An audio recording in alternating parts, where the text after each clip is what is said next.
First meeting of the Board of Education for July 16, 2012 is called to order. I'd like to extend a warm welcome to everyone present, to our television viewers.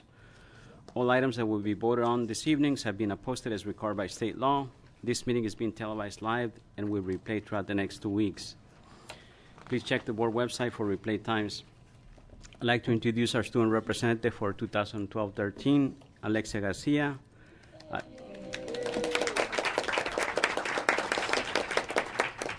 Alexia is a student at Lincoln High School, and this is her first board meeting of the year. Please join me in welcoming Alexia again. I'm also happy to announce that Director Regan was elected to serve on the board of Oregon School Boards Association, having been previously served on the OSBA board. I know that Director Regan will continue to work with OSBA to provide statewide leadership on key educational issues. So at this time, if you would like to share anything, would be. You know what, I wasn't thinking that I was saying remarks tonight, but I will say that I'm really thrilled with the progress that OSBA has made over the past year and a half or so. So when I left the board at that time, I had indicated that I thought we needed a statewide organization that had a lot more vision and more action-oriented, some other issues that were going on. During that time, in the last year and a half, both Portland and Salem school districts dropped off the board, and they've made some significant changes, and I think they're back in a pretty big way. Portland just rejoined, and Salem last week rejoined the Oregon School Board Association again, and I think they're going to take their place again as a leader among education leaders in Oregon, advocating for our kids and for student achievement in Oregon. So I'm really thrilled to be back. So, and I'm more thrilled that OSBA is back. Thank you. So we're going to continue with our agenda, and we have first a presentation by Martin Luther King's Junior School. Summer programs are in full swing, and King School is making great strides. Superintendent Smith would like to introduce this next item. Yes, it's my pleasure to introduce Kim Patterson, who's the principal at King School, and King has a lot of exciting things going on, and she is going to take us on a little experience so that we all get to feel it. Well, and thank you for having us here tonight, Superintendent Smith and all of the directors. I would really like to encourage, I have EOL Tagande, my IB coordinator at King School, Lisa Collins, the school improvement specialist, Quinn Sanford, the media specialist, and Julie Davis, one of my first grade parents. I want to really encourage them to come join me, and I know that there are 3 chairs right back there. So we are really a group, and we all have a few things to say, so we move things around at King, and we're okay with that. I hope you are.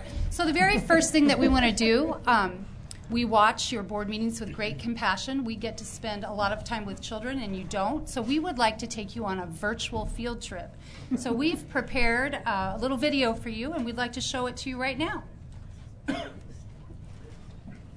Such a nice thank you, Sean.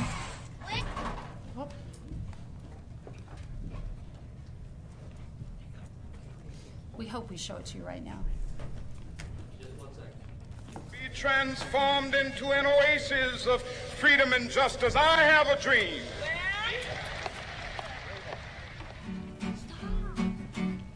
King School has an improvement grant. $2 million over 3 years. King School has an extended school year. Yes, kids go to school in the summer. They don't have the summer slide. Hey, back up! Today's a field trip. Yeah, field trips. You need to grab a partner. Grab a partner.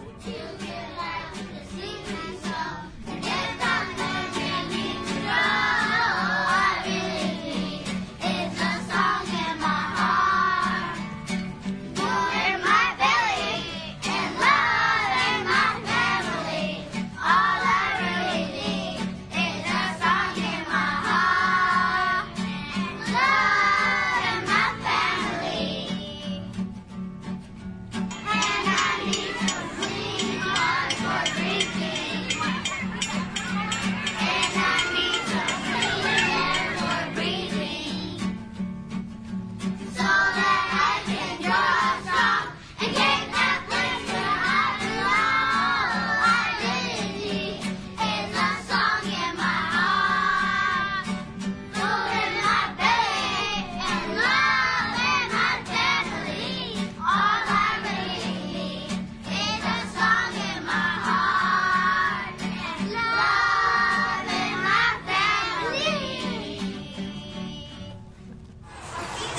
that big bullfrog? Did everybody touch it? Yeah. Wasn't he cute? Yeah. Boy, did we have fun. Their tummies are full. Yes. They're just a little thirsty. Bye. Oh, you're very welcome. Oh, that was such a nice thank you, Sean.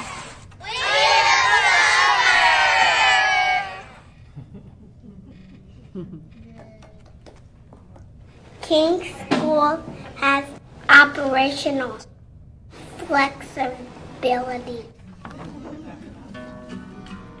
King teachers have 8 additional professional collaboration days on the District Wednesday late openings. Teachers need time to be creators too. Library media specialists. Extended classroom curriculum. Collaborate with teachers to enrich the classroom experience. Provide school with media resources from books to iPads. Teach students to collaborate, communicate, and express themselves using multiple media. Promotes reading and information literacy. Spanish teachers introduce different world perspectives. Extend grammar and vocabulary skills. Promote open-mindedness, respect, and tolerance. Extend opportunities for students to be inquirers and risk-takers through culture. Positive behavior coach. Leads kids in understanding how to be principled and caring. Pre-teaches appropriate social interaction. Provides students with opportunity to reflect on their choices and actions. Sets social emotional tone for the school. King is an international baccalaureate IB school that provides both the primary years program and the middle years program an inquiry-based curriculum approach for students and a constructivist pedagogy to teaching. Teachers plan and reflect in grade-level teams and have time for professional collaboration and curriculum development. IB.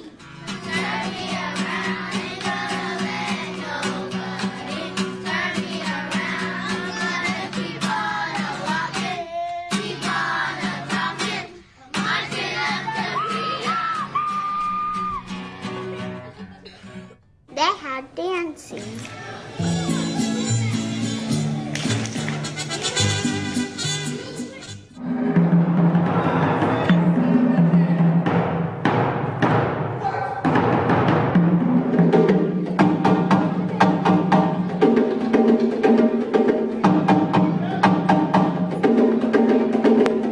And they had music.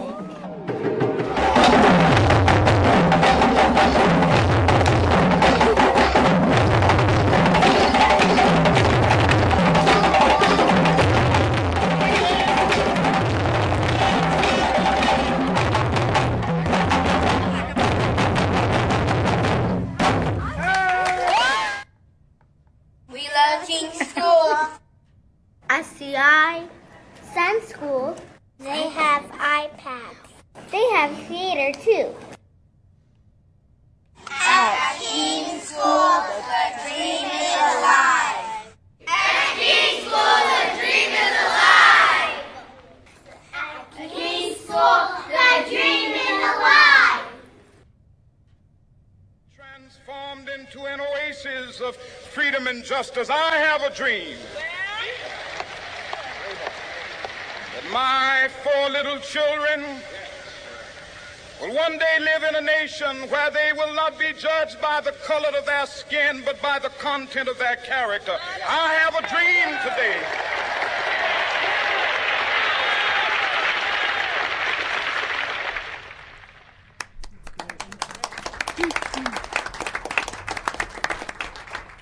We wanted to take you on a field trip because we think that showing's better than telling, but I'll do a little bit of telling. And The teachers and the parents at King's School were charged, as I am, to literally transform our school. And the school improvement grants, the goal of them is that that school literally becomes a school that every parent in a community would want their child to attend, with the highest learning, but that also that school provides opportunities for a district to look at how to make gains for students. And we want to suggest to you that when you see our state assessment results for this year, later this summer, that you will be pleased, and that we believe that some of the factors in our SIG grant are really responsible for that. And really, it's the extended school year. We would love it if this year the superintendent and the board would look at the possibility of the Portland metro area having a balanced school calendar. Our children come to school for the month of July. And it's just an opportunity for our kids to take their learning to a deeper level, and it means that we have absolutely, as one of our students said, no summer slide. We're making strong gains, and we think that's part of it. We also think that it is absolutely imperative for teachers to have more planning time. Children need time to synthesize their learning into higher order thinking skills, and teachers need time to collaborate and look at data and provide excellent curriculum and opportunities for children. And at King's School, teachers do have that additional time, and we believe that's also really paying off. And so we really would like for you to consider that in the upcoming year. And then each of my team has a few things they'd like for you to think about. I'm EOL Tagande. I'm the IB coordinator, and we are an IB school. That philosophy means that we use inquiry-based learning to try and create critical thinking, culturally aware, lifelong learners. And the teachers at King, we believe in that. We strive for that. We strive for our kids to be those things. We are authorizing the PYP. Last year we had our authorization visit for the MYP. We have a few matters that need to be addressed, but we are confident that in the near future we will be granted that authorization. And again, that's something that's very important to our school, and we all believe in it, and we believe that's part of the reason we have seen the gains that we've seen.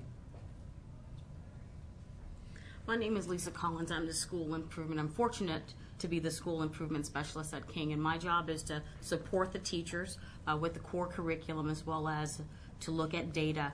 And this year while at King, while we were using the core curriculum and looking at data, we also found some holes in metacognition for the students, which the arts and the dancing and the holistic developmental scope and sequence that happens at King allowed us to shore up some of those gains. And so as the school improvement specialist, which was a position that was cut and then revitalized, I'm happy to say, it is important for us to look holistically at the students, not just the core curriculum, but also the supportive, which is not, as Ms. Patterson says, not extra.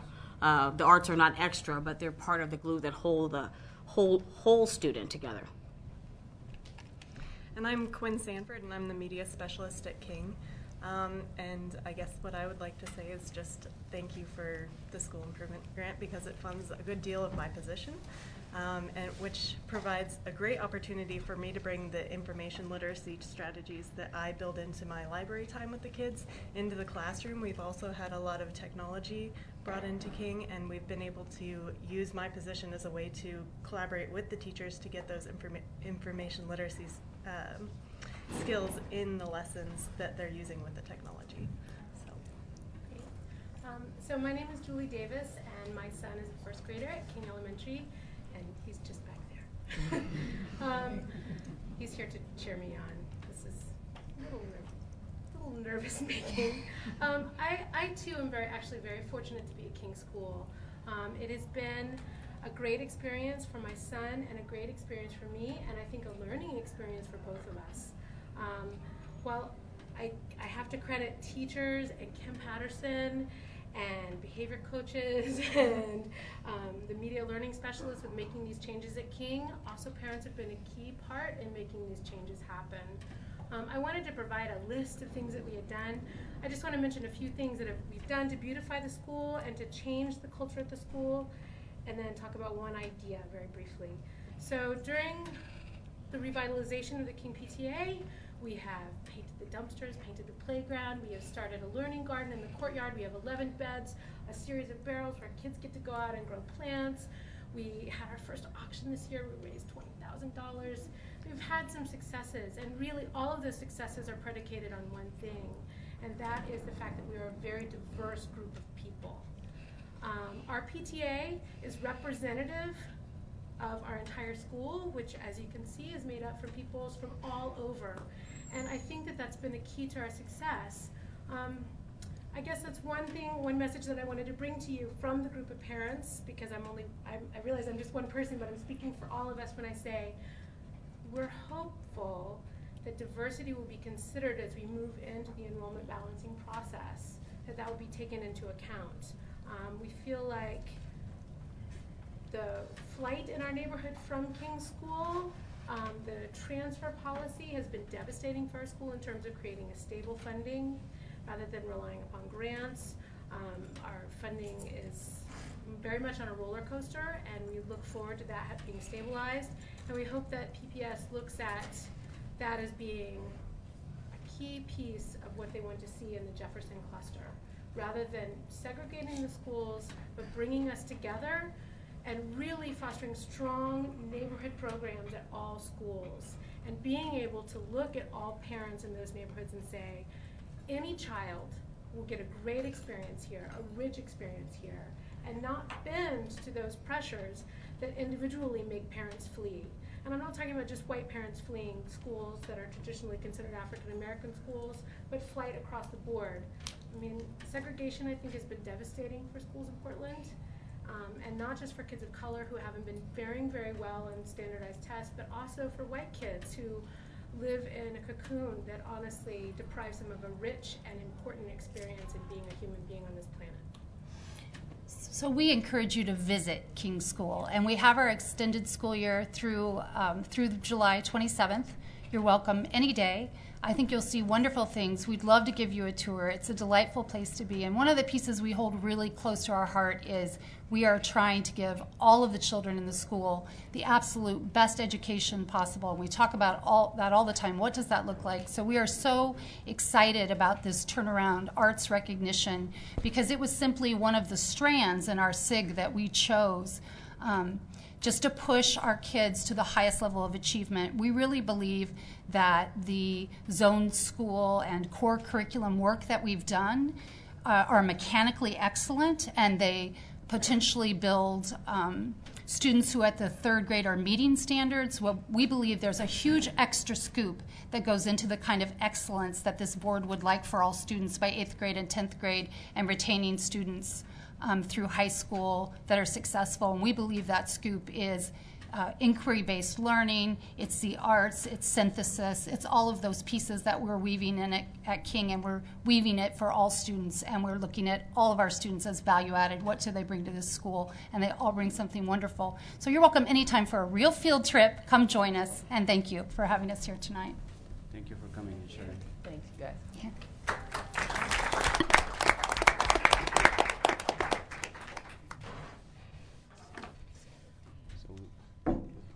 Dying to make a comment? Yeah, I am. I had the fortune this year of being principal for a fraction of a day at King. And if you haven't been out there, it is just an extraordinary staff and leadership. And of course, the kids are great across our district. But it's just a really exciting time and a really exciting opportunity. So I do recommend folks, if you can get out to see them. And I do hope that we as a district, as we've done with Roosevelt and looked at teacher evaluation, look at some kind of enrollment or a balanced school year or something to make sure that we can support our kids. So thank you all for being here. I also wanted to suggest that maybe we could talk to David Williams, our Government Relations Director, to see if perhaps Kim and her team could make a presentation like this to the legislature and to their education committee in particular. Because what you're providing to your students is exactly what we should be providing across the board to every child in Oregon. But it does take some extra resources. But I think it would be worthwhile for them to see your movie and see your presentation and really feel it. And I would agree with Director Belisle in terms of the balanced calendar. One of the things that I'm most excited about in terms of our capital bond going forward is that we are going to be looking at having air conditioning in our buildings. And that's not a extra. It's a necessity if we want to eventually have year-round schools or balanced calendars or have opportunities for summer learning in an environment that makes sense for learning to take place. So I appreciate your presentation. I appreciate everybody. Actually, Again, I'll also thank you. just add a appreciation for using the opportunity of the SIG funding to pilot things that you think that ultimately could be things that practices that we adopt district-wide. And I know the balanced calendar is something that we've had interest in over many years, and you guys are really piloting what difference does it make, and we're getting really strong statement of it makes a difference. So thank you for that. And thanks for your field trip for us tonight. So can I just ask a question? I'm assuming that with the SIG grant, the school during the summer is additional time. So it's not what is often a balanced calendar, which is spreading the school year out, the same amount of time out over, so that you get rid of the summer break. So, okay, I just wanted to. It's an extended year. It's an extended Yes, it's year. an extended Yeah, year. which is fantastic. Although the idea of a balanced calendar, if you have the funds, is that during those periods during the year when you have breaks, rather than having 13 weeks at a time, is that you can potentially offer a summer school type experience as you go. So the supplemental education as you go, so you give kids an opportunity to catch up as they're going, as opposed to waiting to the end of the year, failing, and then having to catch up at the end. So there's lots of opportunities, but it requires some additional resources from the state, but it's exactly what we all ought to be doing if we truly believe in 40-40-20 and 100% of our kids graduating from high school. And I'm sure we can continue this discussion in regards to what other things that we can improve and we can do with additional funding. Unfortunately, we have other items on the agenda we need to move on. So I wanted to move on to the student testimony. Ms. Houston, is there anybody signed up for testimony? Thank you. So the next item is also testimony, and that's citizen comment. Nope. Is there anybody signed up? No, at this point. Okay, so we move on then to the next item, which is the sale of Benson Construction Technology Program House. Oh, good. And So Superintendent Smith. this one, so over since the 70s, we've had 16 houses that have been constructed by Benson students and then go on the market and they're sold to the public. And Carol Campbell, the principal of Benson, is going to tell us a little bit about the Benson house that was completed this year and on the market, and you've got a resolution in front of you. And I got to tour the house. It was fabulous. It was really a great house. So Carol Campbell, principal of Benson High School.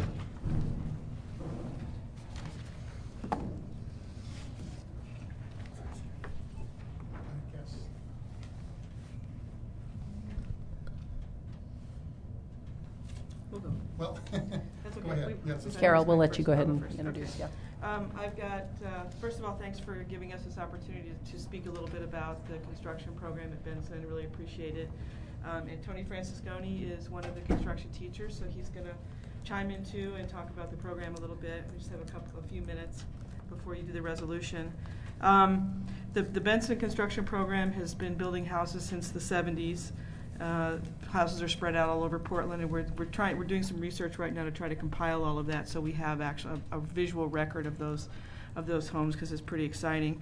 My first year at Benson, this was probably one of the highlights of the year, is participating in the completion of the house, seeing the students put the final touches on it during the school year, and then hosting an open house, and then the eventual sale of the house, which took, I think, a weekend to sell it. But it was really exemplary program that does provide a great example of something that goes on at Benson that provides opportunities for students to get the sense of what it's like to be on a job site, to participate in a career, and which results in a pretty substantial sense of accomplishment on their part when the house is eventually finished. One of the things about the program is that this house that was just sold, was designed by students who graduated in 2009. The house was begun in 2009. Students submitted some blueprints, and they were selected to be this house. So those students visited the house during the open house time to see the final product, and we're very proud. They're currently OSU students in the architecture program, and probably the only students at OSU who've already designed and had a house completed from their blueprints. Unfortunately, because the loss of the drafting program, the next house was designed by Dick Spees. Not unfortunate that Dick designed it, but that it's actually a very beautiful design, and it's on display out in the lobby when you have a break. You're welcome to take a look at it.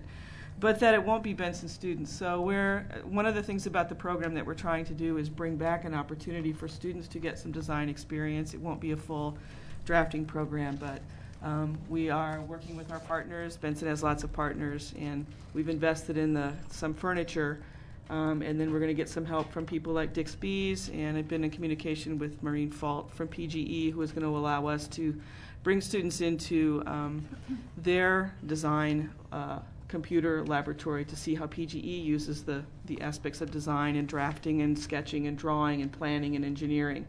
So our hope is to bring that what was a drafting program that was just about building the house into the 21st century, so students can get the experience of lots of different types of design. So I'm going to let Tony talk about the program. Good evening.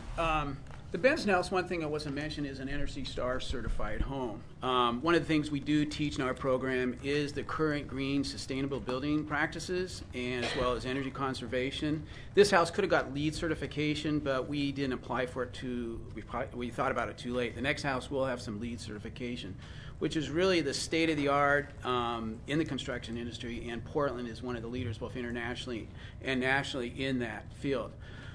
This program is not designed to teach our students to be carpenters. It's to expose them to the whole world of the construction industry, from engineering to architecture to carpentry to plumbing, electrical, framing, concrete construction, the whole gamut. So our students get to experience this both hands-on as well as the theoretical part of it. It's also I call a community or a global project. Almost every student at Benson High School has had some part of the Benson House, from Tim Harishu's electrical kids to wiring it under the auspices of Westside, to our communication students, to advertise it, to do a web page, to our manufacturing kids who will produce a part that we can't get, or we have to go out, from a heating duct to a specially fabricated piece of pipe, as well as our automotive students who help us keep our 23-year-old Suburban on the road, as well as our radio who promotes us. So it's every student at Benson participates in this program in one form or the other. It's not just my students. We do the bulk of the work, but the whole part of this project is to get Benson High School involved. My students and all their students can get community college credit through this program. My students can earn up to 15 PCC credits. Tim's, I think, can earn more. Each department has a different level. But a lot of our students will graduate with anywhere from, in my program, 3 to 15 PCC credits that are transferable. It gives them a really good start in their careers. And they understand the sequence of building a house, the engineering that goes behind it, as well as the material processes, etc. And I'll just finish with one of the things that I noticed this year, being at Benson and these career technical ed programs, combined with the core academic subjects. Teachers are beginning to, and they have been doing this before, but this year in particular, getting kids involved in math class, geometry class, how does geometry connect to architecture in the building of a house. So one of our math teachers partnered with the electric teacher, and the junior electric students created an apparatus for them to test light bulb efficiency. And then that class also got to go to the house on a field trip and do things like measure surface area and square footage and look at blueprints. And what's missing from that is that they don't understand blueprints. So that's why we think it's important for them, every student at Benson, to have a sense of what it means to design something, what those look like. And we are applying for grant money, so we did apply for a Mount Hood Regulatory Commission grant this year and didn't get it. But I've talked with the evaluators, and they're very hopeful that we'll be on their agenda next year and maybe be able to fund some of the technology that we need for kids to move out of the sketching, drawing phase into the computer technology that's out there now for design. So thank you again for the opportunity, and thank you to those of you who visited Benson this year. I really enjoyed meeting you, and Director Belisle for speaking at our commencement, and Director Knowles was a principal for a day. So thank you. Awesome. And now over to Bob Alexander to talk a little bit about the purchase, the sale of the house. So, yeah. Thank you. I am Bob Alexander, Director of Planning and Asset Management. It was my pleasure to come into this project with a terrific product that Benson has produced. It was a fun project for me, actually, to see such a quality product and be able to advertise that. Literally, we had this out, as was alluded to, on the market for an entire weekend, actually, and got a great offer. So the action before you today is to approve a purchase order for $320,000 from Ashley Erdahl. As Carol and Tony mentioned, the net proceeds of this sale, less any of the closing costs and so forth, go back into the program. So it is self-sustaining. I need to talk to them a little bit about buying a lot, so we have a lot 2 years out from now, but that's another discussion. But fortunately, the lot that we have for next year's house is adjacent to this one. And again, the plans are in the lobby and they look terrific. So again, thank you, and we're prepared to answer any questions about the resolution before you. So the asking price was $305? Correct. So was there bidding more? There was, actually. Excellent. It was kind of nice in this economy to have that. That's And great. actually, the suggested price was in the high 200s, and we actually put it out because I think both Rich and Tony felt like this house was actually a higher value. So we did put it at 305, and there was a bidding war at 320. So Great, nice work. yeah. I'd also like to introduce Rich Weber, who is another one of the instructors, along with Tony. So I'd like to. Let's move on to the resolution, so that way we can, if there are some additional questions or discussions, then we can do that within that context. So the board will now consider resolution 4627, authorizing the sale of the Benson Construction Technology Program House on 4225 Northeast Mallory Avenue. Do I have a motion and a second? So moved. Director Sargent moves and Second. Director Regan seconds the resolution. Is there any citizen comment on this item? No. Is there any additional board discussion or comment?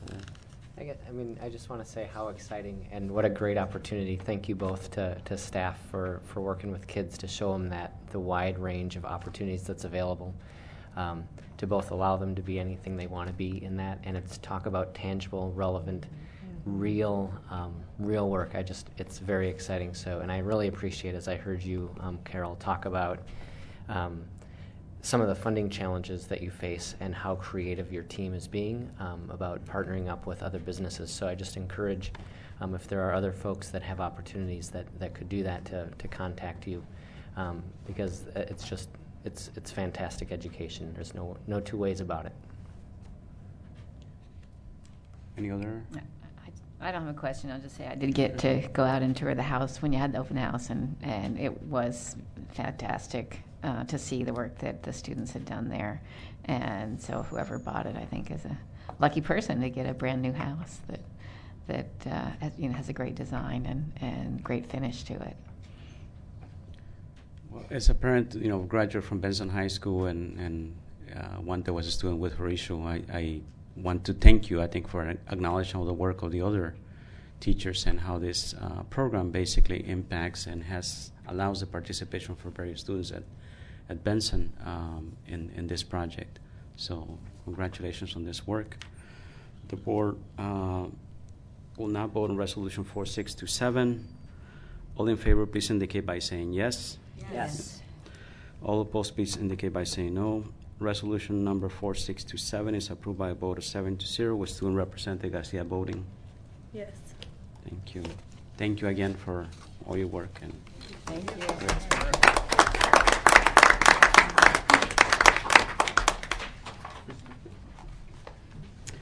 So we move on to the student information system, and this is a new item, but one that requires quick action on our part, and Superintendent Smith will introduce it.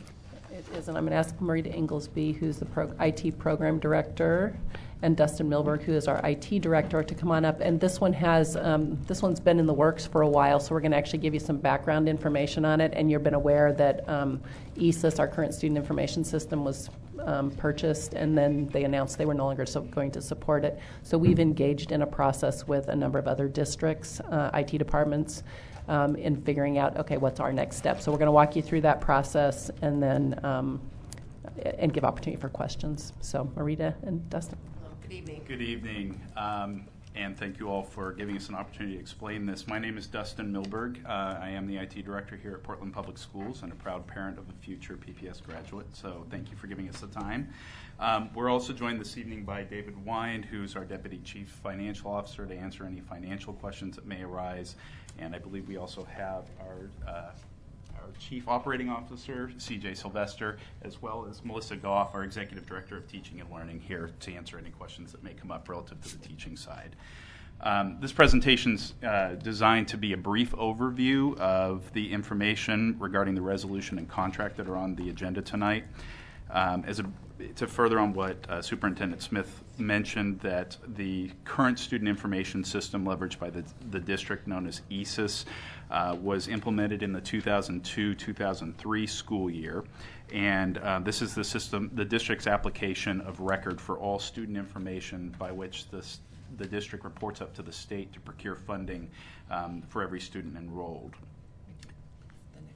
Oh, yeah. Oh, yes. Can we get the next? Is this working here? Okay. Beautiful. Oh, there we go. Technology. It's a wonderful thing. We support it here at PPS. The ESIS has been historically developed and supported by Administrative Assistance Limited, or AAL, until late 2010, when it was acquired by Pearson School Systems. Shortly after the acquisition, Pearson School Systems announced that as of July 1st, 2013, the application would no longer be supported. As a result, this forced Portland Public Schools, as well as any other districts or ESDs currently leveraging the system, to make a decision on how best to fulfill its student information system needs. In 2011, districts from across the state formed a consortium to determine how best to address this issue. PPS was an active member in that consortium since its inception and serves currently on steering and technical committees to advise the resolution. As the effort has progressed, additional districts as well as educational service districts who were not leveraging AAL have joined this consortium in an effort to help define the best student information system need to fill all districts' needs. In July of 2011, a formal request for a proposal was issued to seek a solution to this issue. Salem Kaiser School District was fulfilling the role of lead procurement agency. After rigorous evaluation and careful consideration of all the options, the consortium agreed that the student information system known as Synergy, provided by EduPoint Educational Systems, would be the best option to fulfill statewide student information system needs. And in November of 2011, the award was formally announced. The consortium continued to negotiate the effort, and in March of 2012, a master contract was issued in working directly with the Office of Teaching and Learning, members of PAPSA, and other key stakeholders at the district. The PPS team unanimously believes that this contract is in the best interest of the district, and we've targeted a fall 2013 release date as our migration from the current student information system to the new Synergy system. And while this date is aggressive, many individuals at Portland Public Schools have been and continue to work with various other stakeholders and other districts who are making this migration to ensure that we have the appropriate strategy for a clean migration. Marita Inglesby is going to share a little bit of information about the work that's currently underway, some timelines that may impact us and help us streamline our implementation process. And after that, I'll go into some financial details along with David Wind. Thank you, Dustin. I'm Marita Inglesby. I'm the proud parent of 3 Portland Public Schools graduates who are now off in the world and doing well, so have some history there. So we have been working very, very hard over the past few months to sort all of these developments out. We have a lot of partners we've been working with across the state. We have the consortium. We have the state of Oregon itself is very interested in what we're working on. A lot of moving pieces that we've had to try to put together. So in addition to negotiations with the vendor, we have the Multnomah ESD. They have formed a partnership with the other ESDs in our area, and it's known as the Cascade Technology Alliance. So they see an opportunity to share resources and become more effective and more efficient at delivering services to their districts. So while we were looking at a new student information system, they decided they could deliver student information system services in a much more efficient and effective way. So we were kind of staying connected to that work.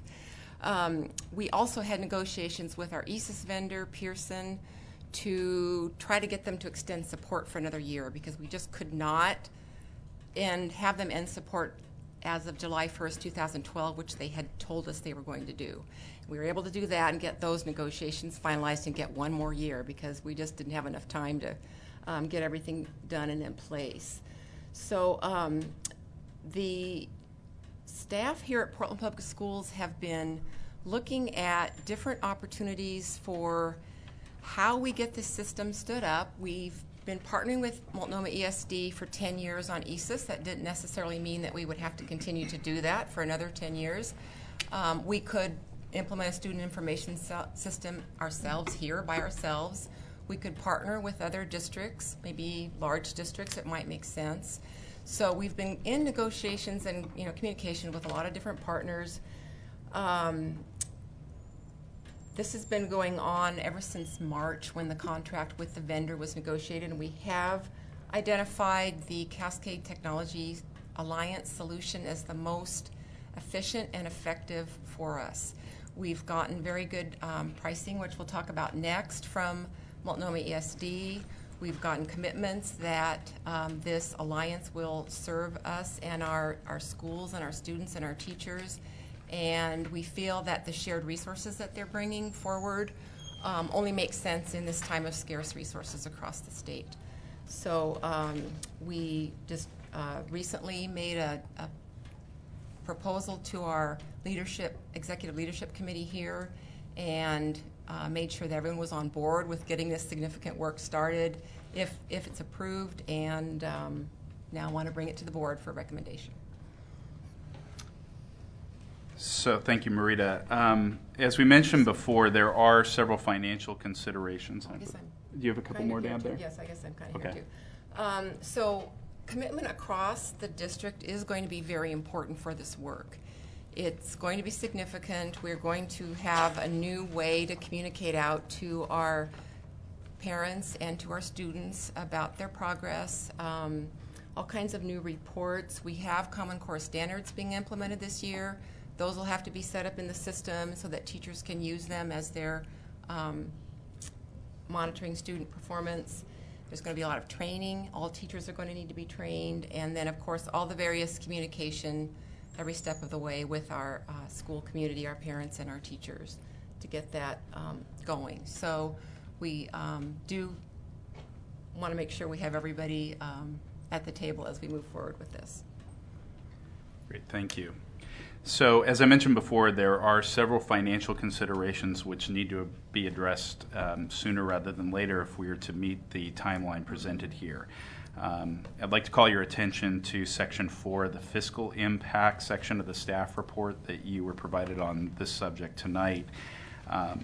The details in this section basically outline that we seek to procure the synergy product from EduPoint by leveraging the Oregon SIS Consortium Agreement at the cost of $10 per ADMR.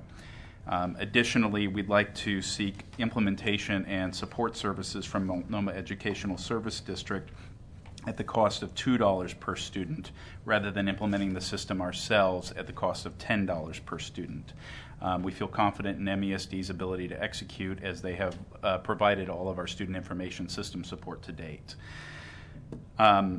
Additionally, regarding funding, Portland Public Schools does have capital funding available in the amount of approximately $800,000 currently identified to cover most of the implementation costs of this specific effort, but not all of the upfront cost. Multnomah Educational Service District has offered to finance a significant portion of the software and licensing and related expenses over 4 years at an estimated cost of $471,000.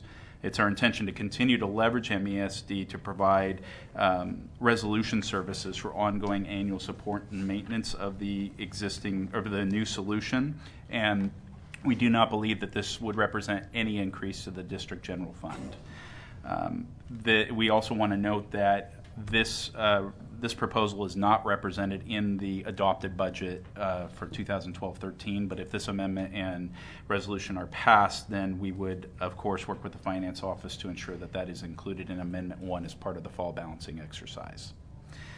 So are there any questions relative to the financials? I'm sure there are. So let's get started because we only allocated about 20 minutes for this, and we already used about half the time, so let's just get those questions out there.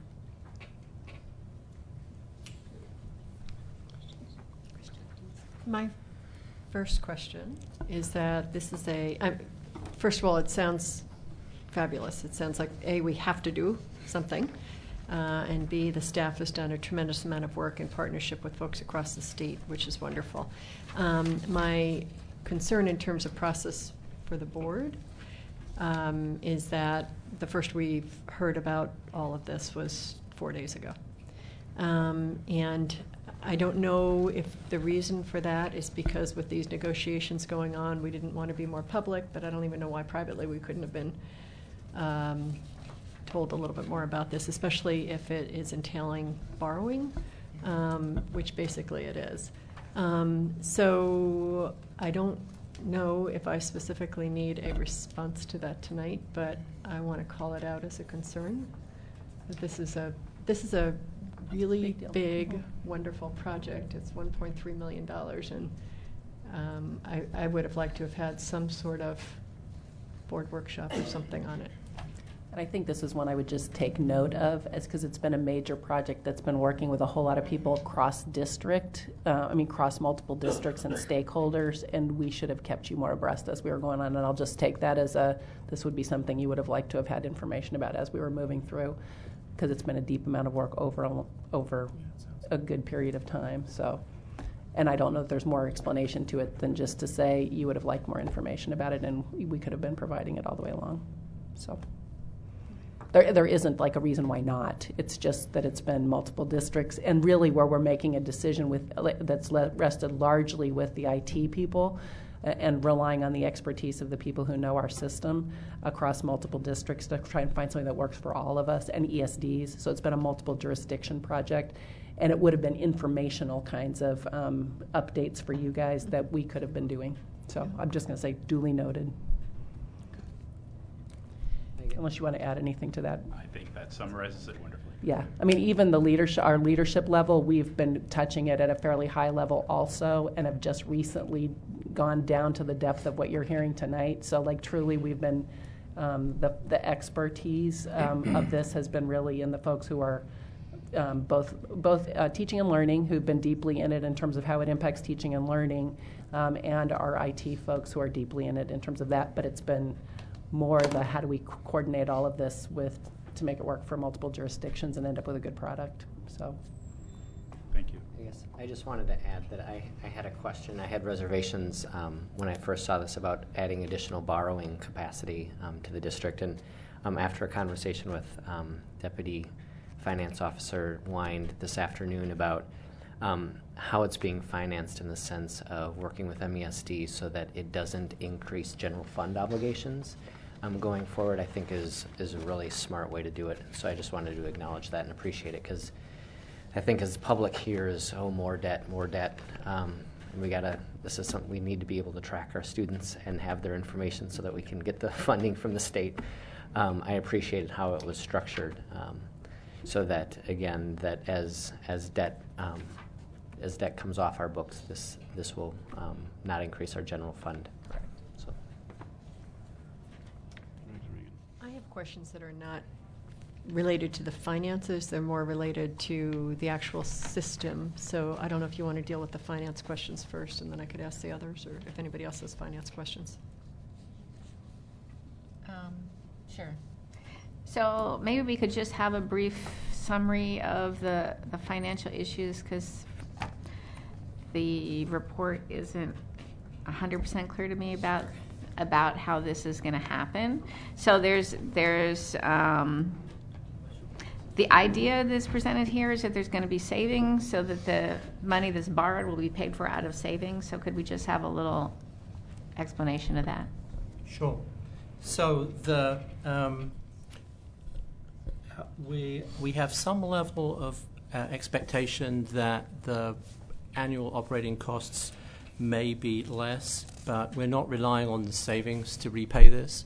We are going to have to repay the $471,000 to MESD, but the timing of that, our first payment is not until July 1st, 2014. And as Director Belisle acknowledges, we have a number of different debt instruments on the books at the moment that we're paying off each year, and that debt is structured in such a way that the amount of general fund dollars that we use each year stays the same. By the time we get to 2014, we have some existing debt that will have paid off. So without increasing that repayment capacity is then available to repay this debt. Okay, that's helpful. There's a possibility that we'll save some money, but and that would be great, and we'll be happy to report on that if it materializes. But in the interest of transparency, I want to be clear. At this point, we're underwriting this on the basis of the fact that we're going to use some general fund dollars to pay this debt back in 2014, 2015, 2016. Okay, and that's consistent with some other borrowing that's going to be retired, and so we're Absolutely. going to kind of take that same place in the general fund of dollars. Yeah, in 2013 and 2014, the custodian debt will have paid off, and we have some. The initial IT borrowing is structured to step up, but there's the difference between those two still leaves us room to repay this comfortably. Okay. All right, thank you. That's helpful. The other thing I was wondering about is just in terms of the budgeting issue, it says you had $800,000 left over from the EdBox project that was suspended as we were, I guess, trying to figure out where we were going forward so that we could invest in something for the long term. And that money is now available, but it's not currently budgeted. So how does that? No, spending that money next year is budgeted, but now it will be spent on this rather than on what it might otherwise, finishing up EdBox type things. Because we are borrowing $471,000 and essentially paying MESD that money, from a cash flow point of view, it's a wash, but from a budgeting point of view, we have to increase revenues and expenditures by that $471,000, and we didn't do that at the time we adopted the budget. Okay. So it's that additional in and out that will have to be part of the budget amendment. Right. So then we have two things in here. One is the resolution that authorizes a borrowing, and another is the contract for the amount of the purchase. Yes. And those things don't exactly match, but maybe they match in this chart. So we're borrowing part of it, is that? Yes. So the resolution is to authorize, because anytime we borrow money from anywhere, the board has to authorize it. So the transaction with MESD, which they're going to finance for us, the resolution is to authorize the district to enter into that financing arrangement with the MESD. The contract approval is for the contract with EduPoint that the district will enter into directly. But we're not actually, is that contract for $681,000? But we're not actually paying that because there's some discounts and some resolution dollars. So yes. So why are we authorizing a contract for more than we're actually paying? Glasses off to read this. So where is the contract authorization? It's in the business agenda, page 5. We've got the contract for $681,000, page 5 of the business agenda. Right. And so then that authorizes us to go up to that amount for this purpose. It's our expectation that the purchase discount and the MESD resolution will net out of that, but the contract is that large. It's just that we're not going to actually have to produce our own cash to fund the whole contract. But the contract is the 681, which is the number on the chart. You can see where it says year one subtotal EduPoint contract cost. That's the 681. Right. So the contract is for that amount. It's just that the amount that we have to pay is less than that. Right. So there's a discount, and then there's the $126,000 MESD resolution dollars. Mhm. Those are dollars that we could pay for whatever we wanted to, within some categories, whatever we're allowed to use those for. But We can choosing to use anything those, that MESD offers us. So we're using those dollars in this way. So those are kind of our dollars that go through MESD. Correct. Okay. And then we pay for the bulk of this with the financing. The remainder of it, yeah. Okay. I just want to understand. Sure. Go through all the steps and understand how it all worked. Yeah, All there's multiple pieces and different pieces to each of the multiple pieces. Yep. Okay. Good. Thank you. So you mentioned the ed box. Maybe I could just piggyback on. I just wanted to clarify what the status of ed box is. We had the survey. I wasn't, and I maybe just missed it, but where we are with that. And I know it's sort of a separate issue, but it's, if we're using some of the money that was dedicated for that, I don't know if we're going to. Or do you want to? Yeah, I can just give you a quick update. We're looking at this project as being a continuation of the ed box, so the ed box is going to be continuing. We've rolled out the grade book to our high schools and our middle schools, Right. and that's where we stopped and said, once we learned about this new system coming on board, it's like, does it make sense to continue to roll this out to our K-8s and K-5s? Does it make sense to expand with a curriculum planner like we had planned when maybe we're going to be moving to a new system? So we stopped, and that's where we were able to realize the $800,000 savings. But the current grade book is implemented at high schools and middle schools across the district. Now, what we would be looking for with this system, because it has an integrated grade book, is that this will replace that grade book if all works out as planned. And we will have a grade book, one common grade book platform at no additional cost that would be available to all grade levels. So teachers are going to have to relearn who already learned how to do the ed box system? Yes, and but it's parents? very similar. It's very similar. Yeah, It's, okay. There's not a lot of differences. What we learned in looking at this system is that this product does things that our current grade book does not, that teachers have been asking for. So that was kind of what clinched it. It was like, oh, it does this, and it does this, and it does this, and teachers have been asking for it, and it's available all at one price. This product also has a special education system, also at the same price, and we're currently paying Northwest Regional ESD approximately $11,000 a year for their product. We may look at turning around and using this module as well. That hasn't been decided because we have a new special ed director we have to work all this out with. Sure. So do you have a sense yet in terms of how you would roll out the new grade book?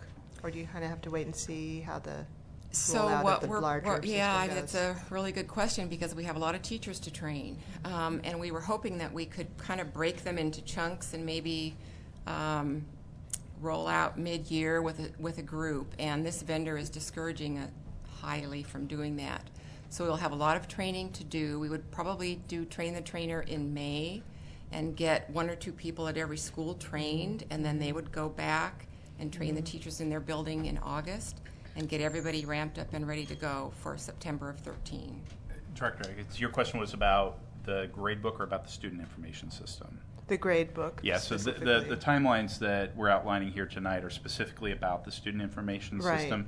Based on what we learned from this rollout, we can start working, continue working with the Office of Teaching and Learning to determine the best timeline for rolling out the grade book subsequent to the student information system. Yeah, I mean, I definitely get that we have to get the core system in place, but I just don't want to lose that momentum we have. The EdBox was so fabulous. And that's our hope, is that this is going to be a springboard for that. Yeah. Product is aptly named Synergy because there may be synergies that we can recognize. So that kind of rolls into the questions that I had, so I could continue. So I wanted to make sure that the essentially $1.3 million that you're asking us to approve today includes funds for extensive teacher professional development. That's correct. And does it include any funds to teach our parents how to use this? Or have we even thought about that? We have communication money built into the budget to provide communication to parents. We don't think it's going to take training based on our experience with the current grade book. So it's it should be a pretty user-friendly. Yeah, user-friendly, intuitive, easy to use, but there is significant communication to our parents and students. One thing that we are leveraging quite heavily is Beaverton is moving ahead of us in this implementation. Yeah, I was actually really pleased to see that. Yeah, so we have different employees from our IT department who are working kind of hand in glove with them on their implementation, specifically in the training area, so that we can learn all we need to learn about the system, so that when we go to implement it, we have as good a feeling as they do about it and can understand how to answer some of those questions. Okay. So my big question is probably more for the superintendent or for Melissa, which has to do with the EdBox survey. And in general, the results were pretty fabulous, it seems. And, we got lots of great information in terms of how parents are using this.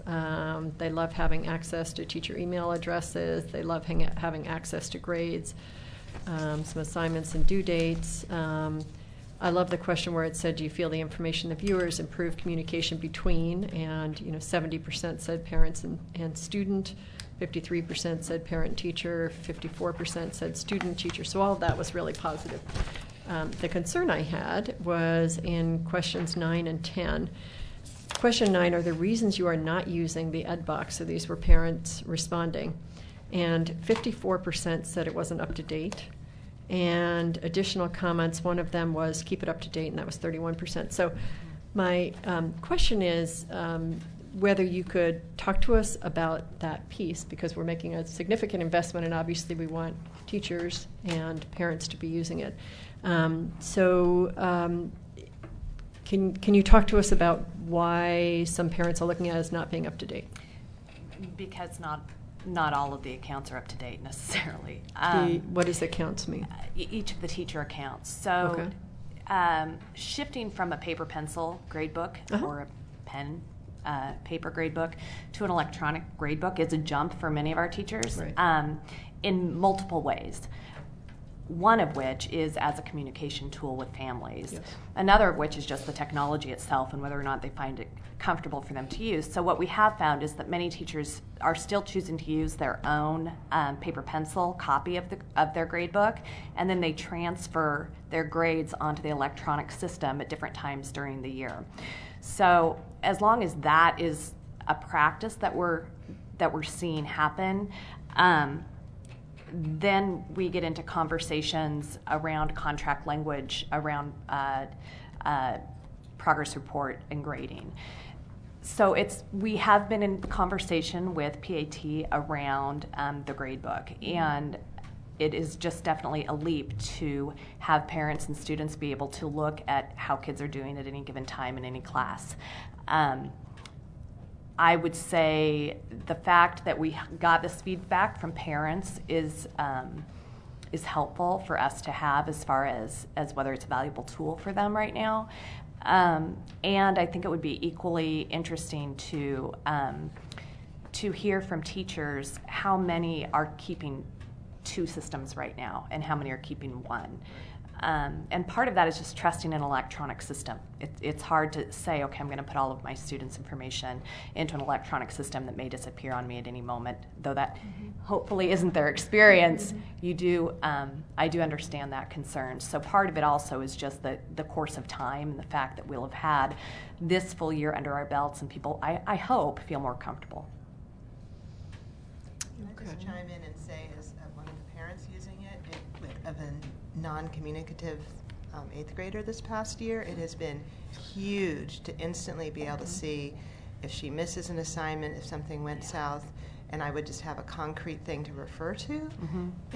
And so to have that go away, it's going to be hard to not have that next year. And I get that there's a new system coming, but I just wanted words of encouragement from the trenches for parents, and I get the challenges for teachers using it, but let me make sure that you're correctly understanding. We're maintaining at the schools who currently have access. So our middle schools and our high schools will continue to have the same access that they have even had. if we're just not expanding into K-8s. Okay, for so the ESIS is, we're limping along, and we're continuing ESIS for another year. Okay, I'm sorry. Yes. I was not making that. I was Sorry so about excited about the, no, that's my Yes. fault. I was so excited about the new system coming. I was thinking about it. Okay, so that's great, although I feel for the parents it didn't expand to yet. 'Cause Right, it's been and such a huge. where we struggled kind of going back and forth was, should we bring K-8s onto the system, knowing that we're going to shift them a year after being on the system? And we thought it would be a wiser use of our resources to just wait for this year and then provide the PD district-wide.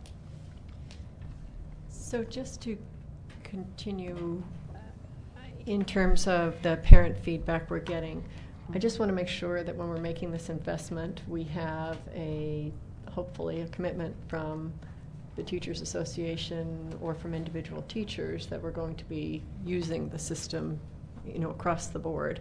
And it strikes me that, I'm a dinosaur when it comes to technology, and I'm just finally on Facebook. I'm really thrilled, but it's taken a while.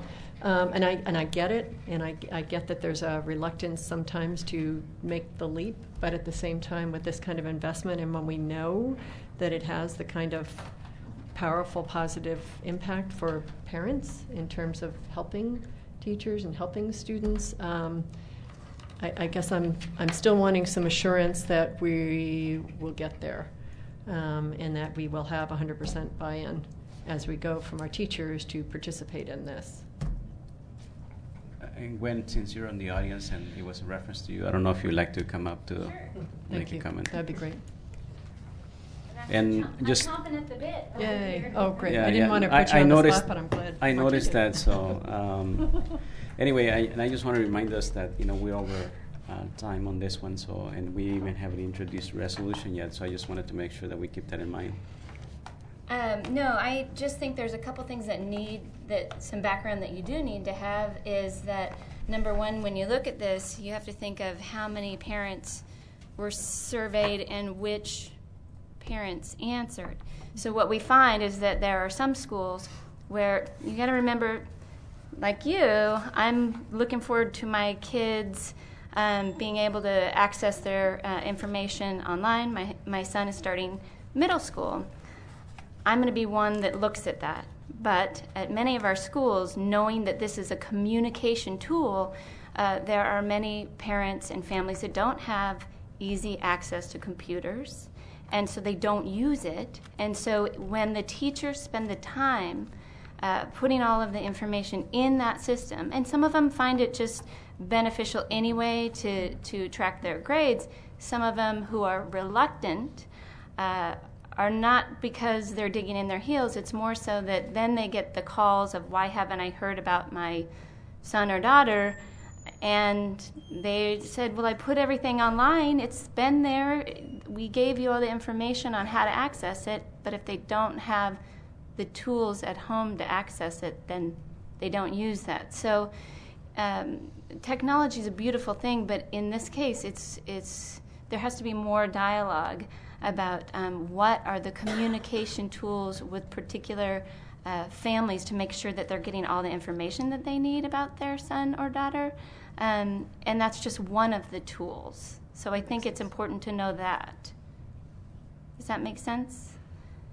Because we've been trying to work on this. We've had a number of schools that have went out and purchased their own online grade that makes sense for them. And then we've been told that they have to do the EdBox one, not the micrograde that they'd been doing.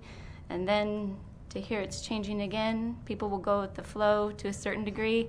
Maybe not in the beginning, but we'll get there.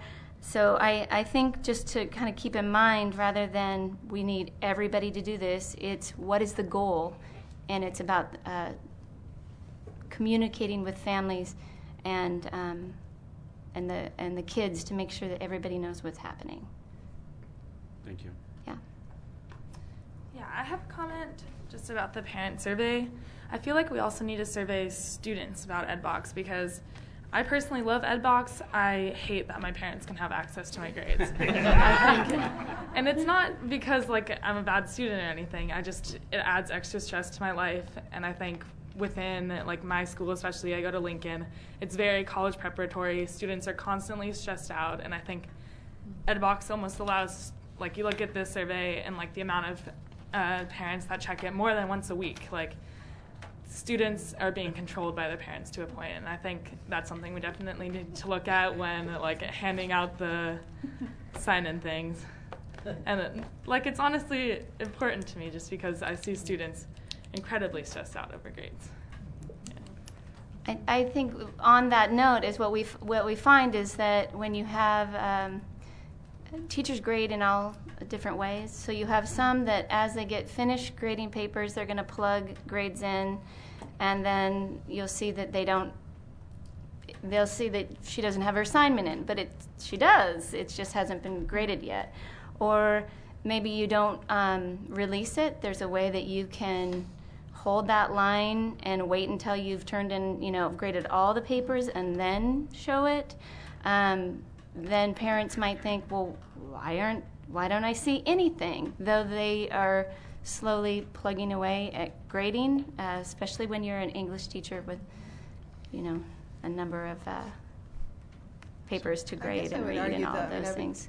Before we start arguing, it's not arguing. I just wanted to give more insight. No. I mean, I'm with you, and I thank you for the clarification. But the board will now consider Resolution 4628, resolution authorizing financing arrangement with Multnomah County Education Service District. Do I have a motion and a second? So moved.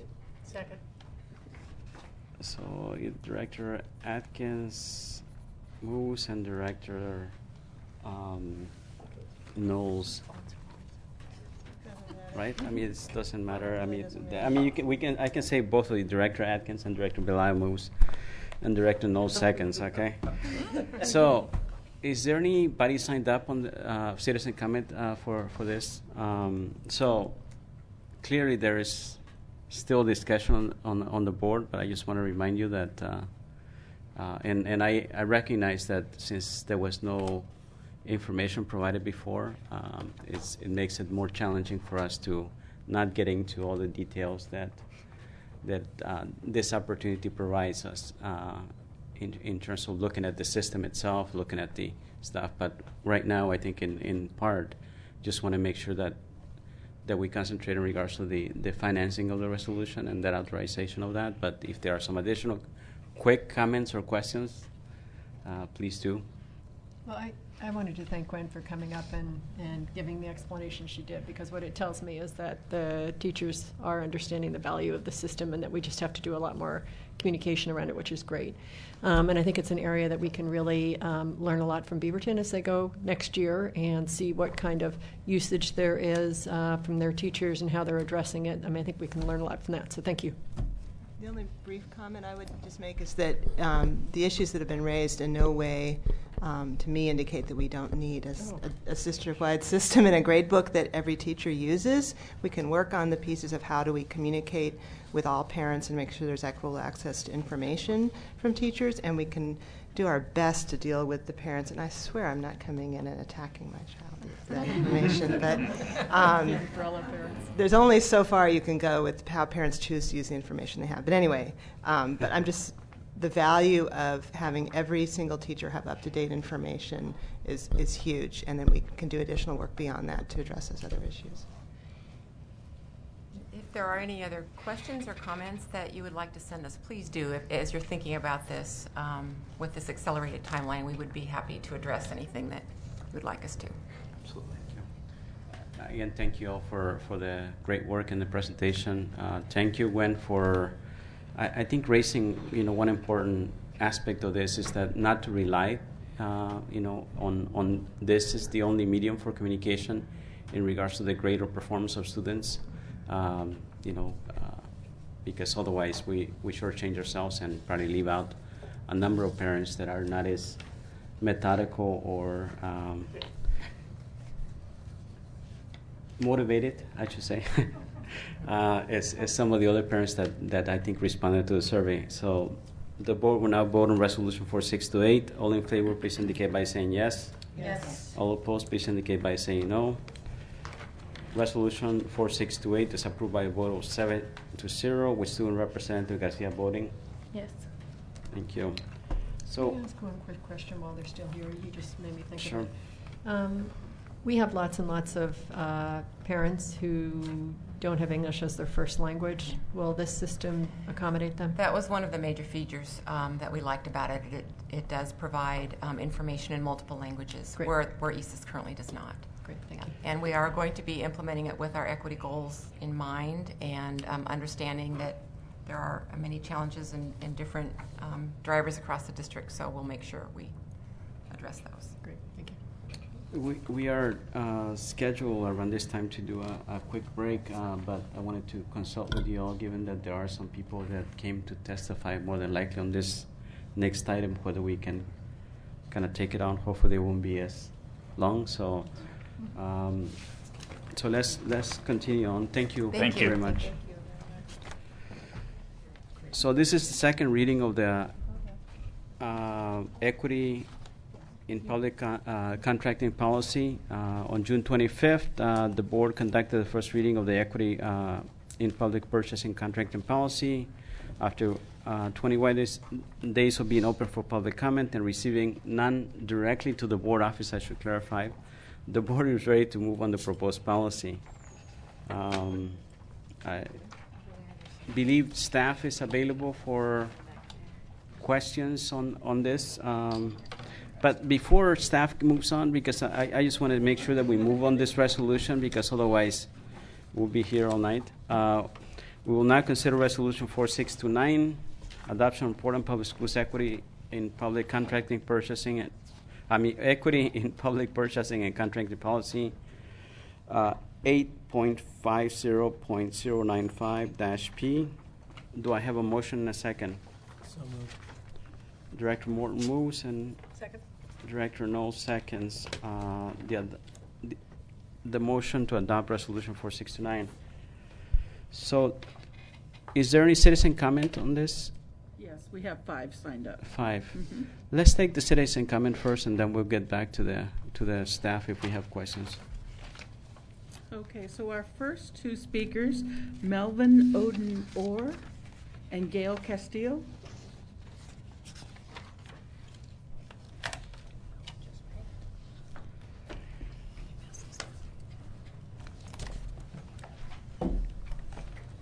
Knowing that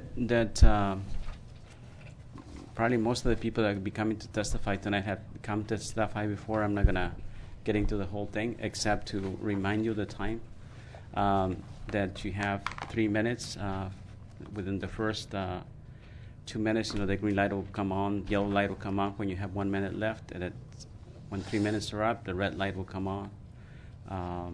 We're going to be dealing with this policy, so more than likely we'll be responding to some of the comments that you have anyway tonight, but within the context of our own discussion. So thank you for coming. Thank you. Good afternoon, everyone. My name is Melvin Oden-Orr, and I am counsel for the National Association of Minority Contractors. We're here on behalf of the organization. I wanted to speak in support of the resolution. NAMAC Oregon, the National Association of Minority Contractors, is an organization that focuses on advancing the interests of minority contractors and working to eliminate the barriers that they face in working on public projects as well as private projects. What we know from history is that in situations where the jurisdictions do nothing to actively encourage the utilization of minority contractors, they don't get used in any substantial numbers. And so for this body to take this bold step and actually implement a policy that works towards equity is a step in the right direction. And we encourage that, and we support that, and we will be keeping an eye on how you guys are doing, and looking forward to you reporting to the public and our organizations on how things are going. Just a few very specific issues. I think that as the policy is being implemented, That's a good first step. But the bigger thing is going to be how you go about implementing it. And these are a few things that I would submit for you. It's going to be very important for the school district to look at what are the barriers that minority contractors are facing, and then actively work to eliminate those. Some examples would be unnecessarily high insurance limits, retainage in situations where retainage is not necessary, or in a situation where the work is done at the time the work is actually complete, therefore retainage is not necessary. So an analysis like that is what's going to help to eliminate those barriers. Additionally, and I think I've said this to the staff and I'll say it to you, this is not easy. This is not easy. The easy way is to say, there's Walmart. Walmart has everything that we need. Let's go there. The hard thing is to say, how can we work hard to ensure that the local economy benefits from our expenditures? And that's what this body needs to do. Thank you.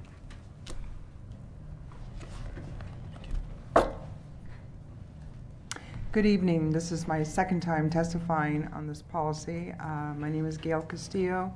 I'm the president of the Hispanic Metropolitan Chamber. I too am testifying in support of this policy. I do have a couple of points that I hope I can do in my allotted time. I will say that, and we've had this conversation with your staff, that Portland Public needs to be very planful and very focused, because I agree that the implementation of this policy is key to your success. I would also urge you to, based on your policy, to focus on communities of color and women. They are the most underutilized.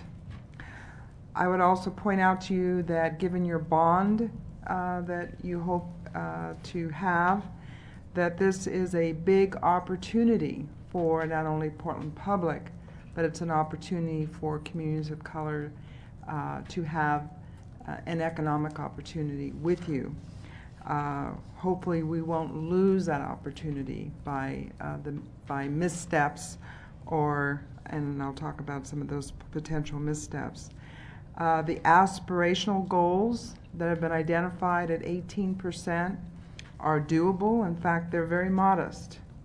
I will point out to you that PDC, Portland Development Commission, which is our economic development arm of the city, and Multnomah County have accomplished double that, over 30%. So again, your goals are very modest.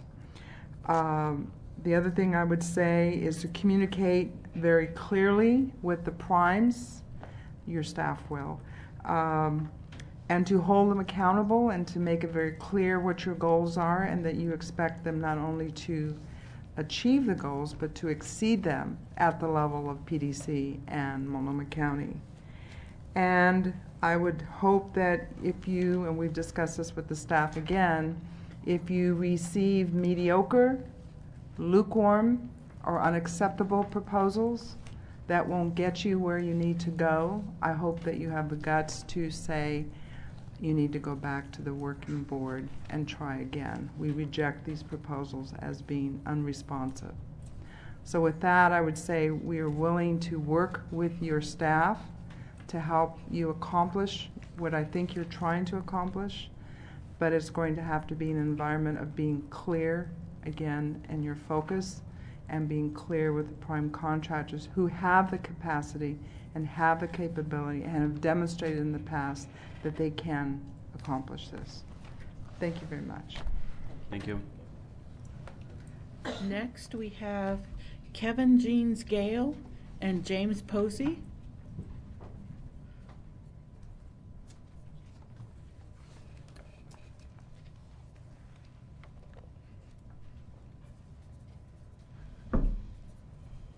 Good evening. My name is Kevin Jeans Gale, and I'm the director of the Portland Workforce Alliance. We're a nonprofit that works very closely with the school district and Jeannie Yorkovich to provide career-related learning experiences for students. And I wanted to testify tonight in support of the policy, particularly around the career learning equity piece that is in the policy. A quick story. A few years ago, we started a program called the Youth Apprenticeship Training Program with the Bureau of Labor and Industries.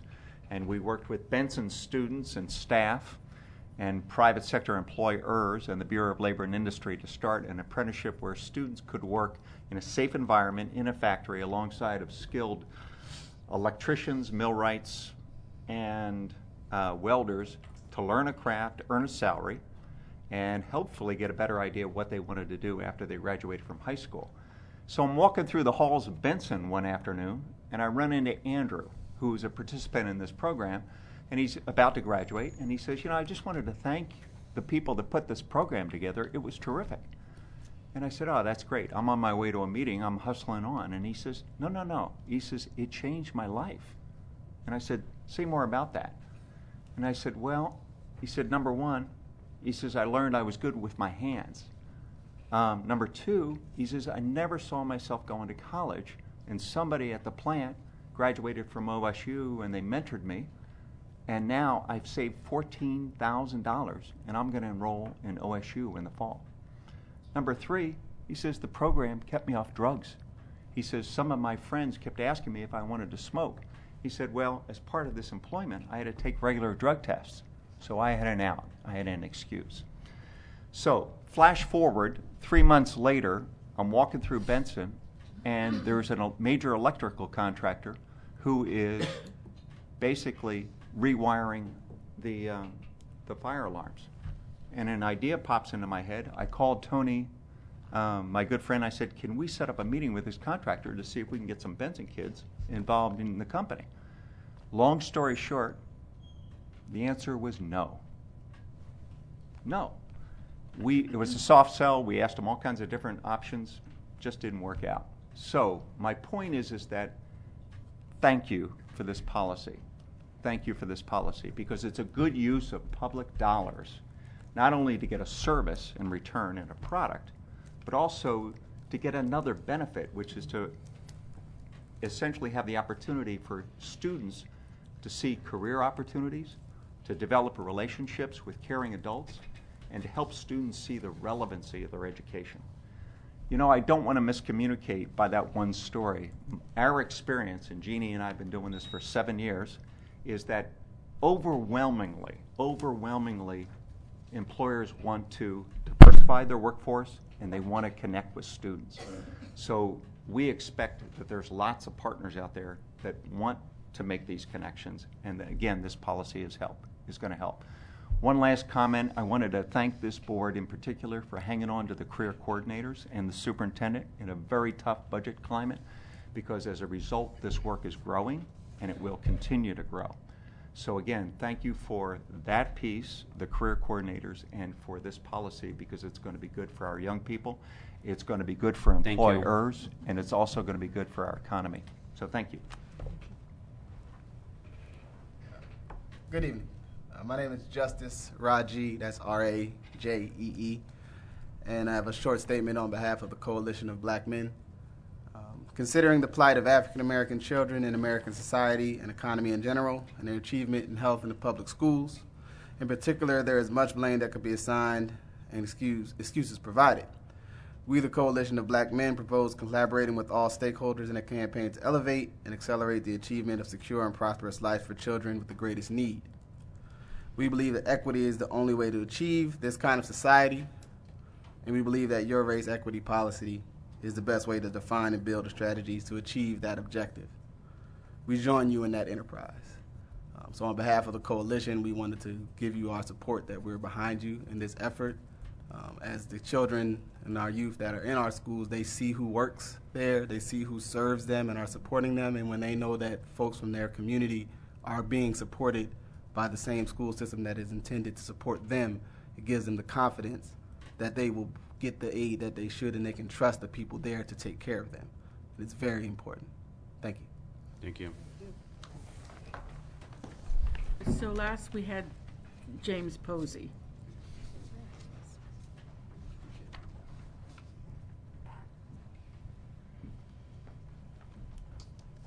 I thought Mr. Posey has sent a substitute. I'm sorry? No, I thought Mr. Posey has sent a substitute there. No. Thank you very much.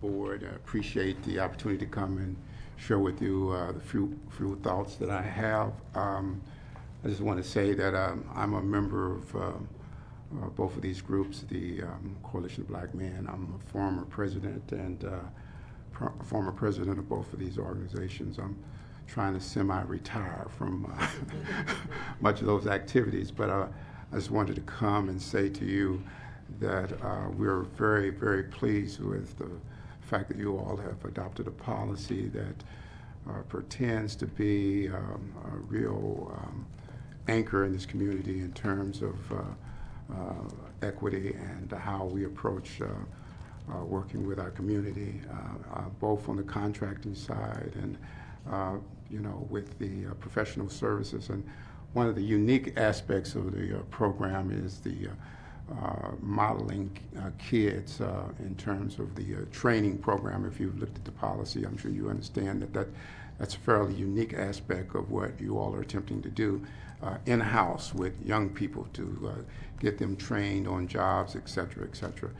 But the thing that I want to just stress with you is whether or not this policy is institutionalized, and we won't rely long-term on the good intentions and the ability of your current staff. And with Carol being a superintendent, as we look down the road, that this policy would actually reflect an institutionalized approach to this over the long haul, as opposed to what this good body is trying to do today. And that's very important because we've seen these policies come and go, and we have different personalities, but at the end of the day, it's who implements these policies and whether or not the commitment on the part of the board is going to be really reflected long term. And so I'm evaluating this policy on those bases essentially. Then I want to say essentially, today people think that these policies are essentially something that they're reflected to do. I just want to tell you, I didn't think I was going to make it to this meeting today because in Seattle there are brothers and sisters up on the viaduct in Seattle right now protesting the city of Portland and their work on that project. And I left there thinking, that coming back to here, I would get an opportunity to kind of share with you all a little bit about what we're trying to do. And I'm not going to spend a lot of time because I know my time is up, but I wanted you all to kind of hear. They're supposed to do to ensure that the federal laws are enforced. The laws are not being enforced, and they're just winking and blinking and hoping that African Americans don't say anything, but we are going to say something. That's why we're here today. We want justice, we want equity, we want inclusion for people here as well as people coming behind us. We know if we don't take the stand now, people coming behind us will have an opportunity. That's why we're here. I left there about 2 hours ago, and you go home and you get on your TV, or you want to go to the internet, you can go to king5.com and you'll see these folk on the street fighting for equity today, 2012. And I'm thinking that we don't need to have that necessarily here in Portland. Thank you very much. Thank you. I believe that's everyone on citizen comment. So, staff can come up if they want at this point, in case there is some questions from the board members. I know that some were posed.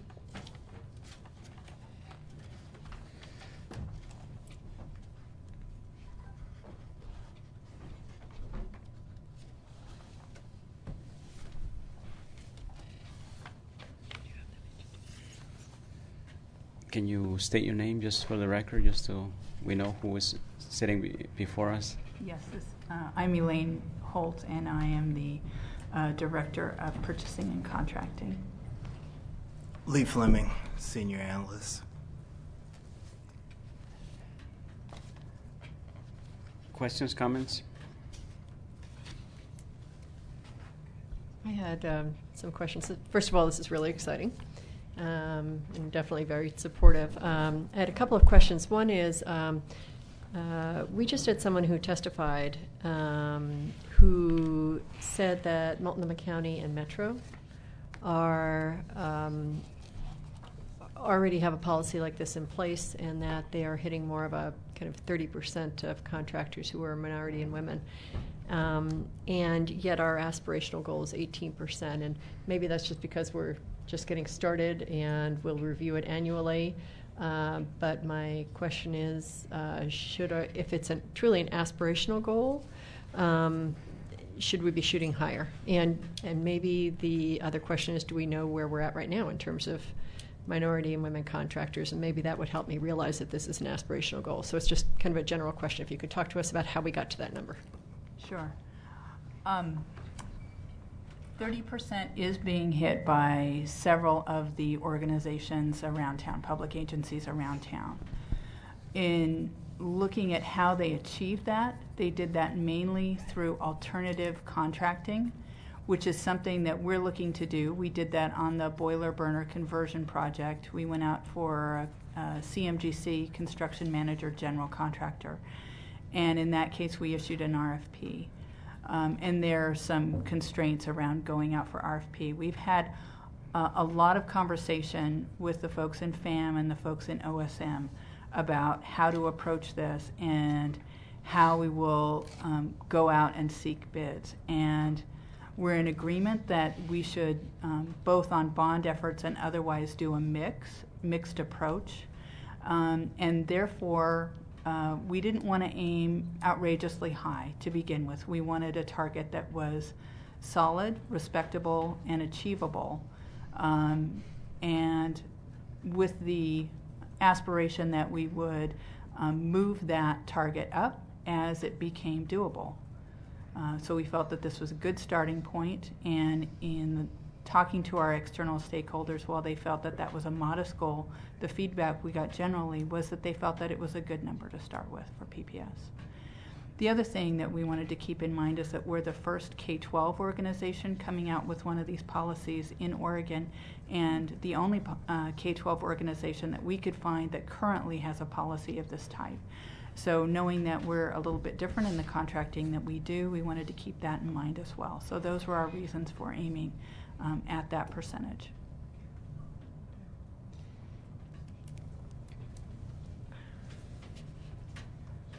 Other questions?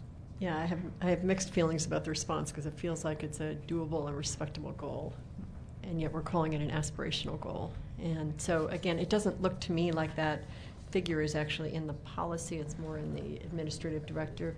So I guess I would ask that somehow there be a note in the record that we want to be looking at that more as, what is our aspirational goal rather than our doable, respectable goal. If that could somehow be noted. Does that make sense? Mm-hmm.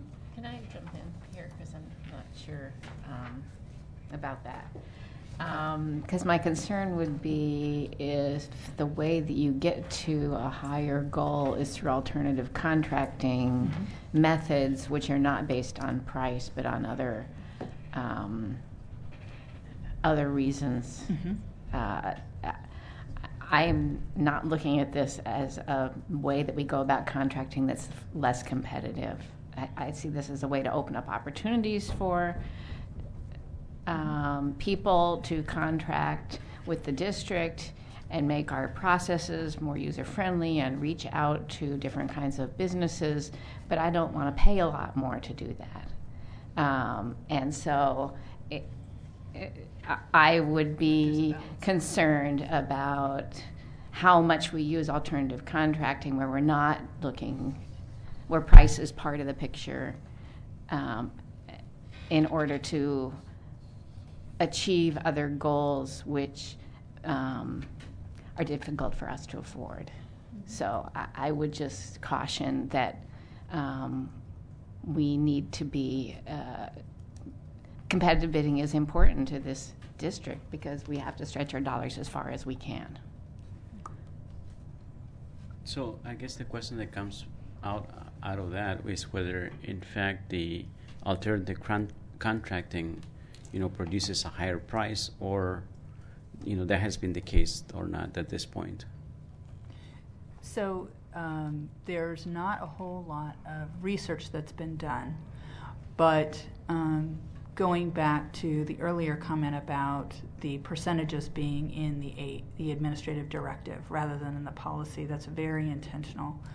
So what we are going to continue to do, you heard testimony from some of the external partners that we've been working with to date, and we're going to work with them very closely over the next few months in developing the administrative directive and making sure that it is what we want for Portland Public Schools and is the best fit for us, and is aspirational and not just, well, this is what we think we can do, and that is truly something that represents us well and is supported by the community.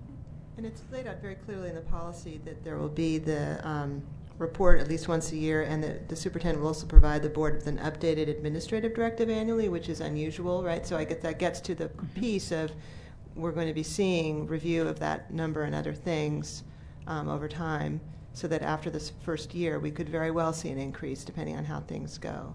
And we'll have that opportunity, and that it's not just so often there's a policy, the administrative directive, and then it just sort of can sit on the shelf. But it's here, the actual administrative directive itself has to be updated annually. And the opportunity to reset the target. Right. Right, on an annual basis. Right. Right.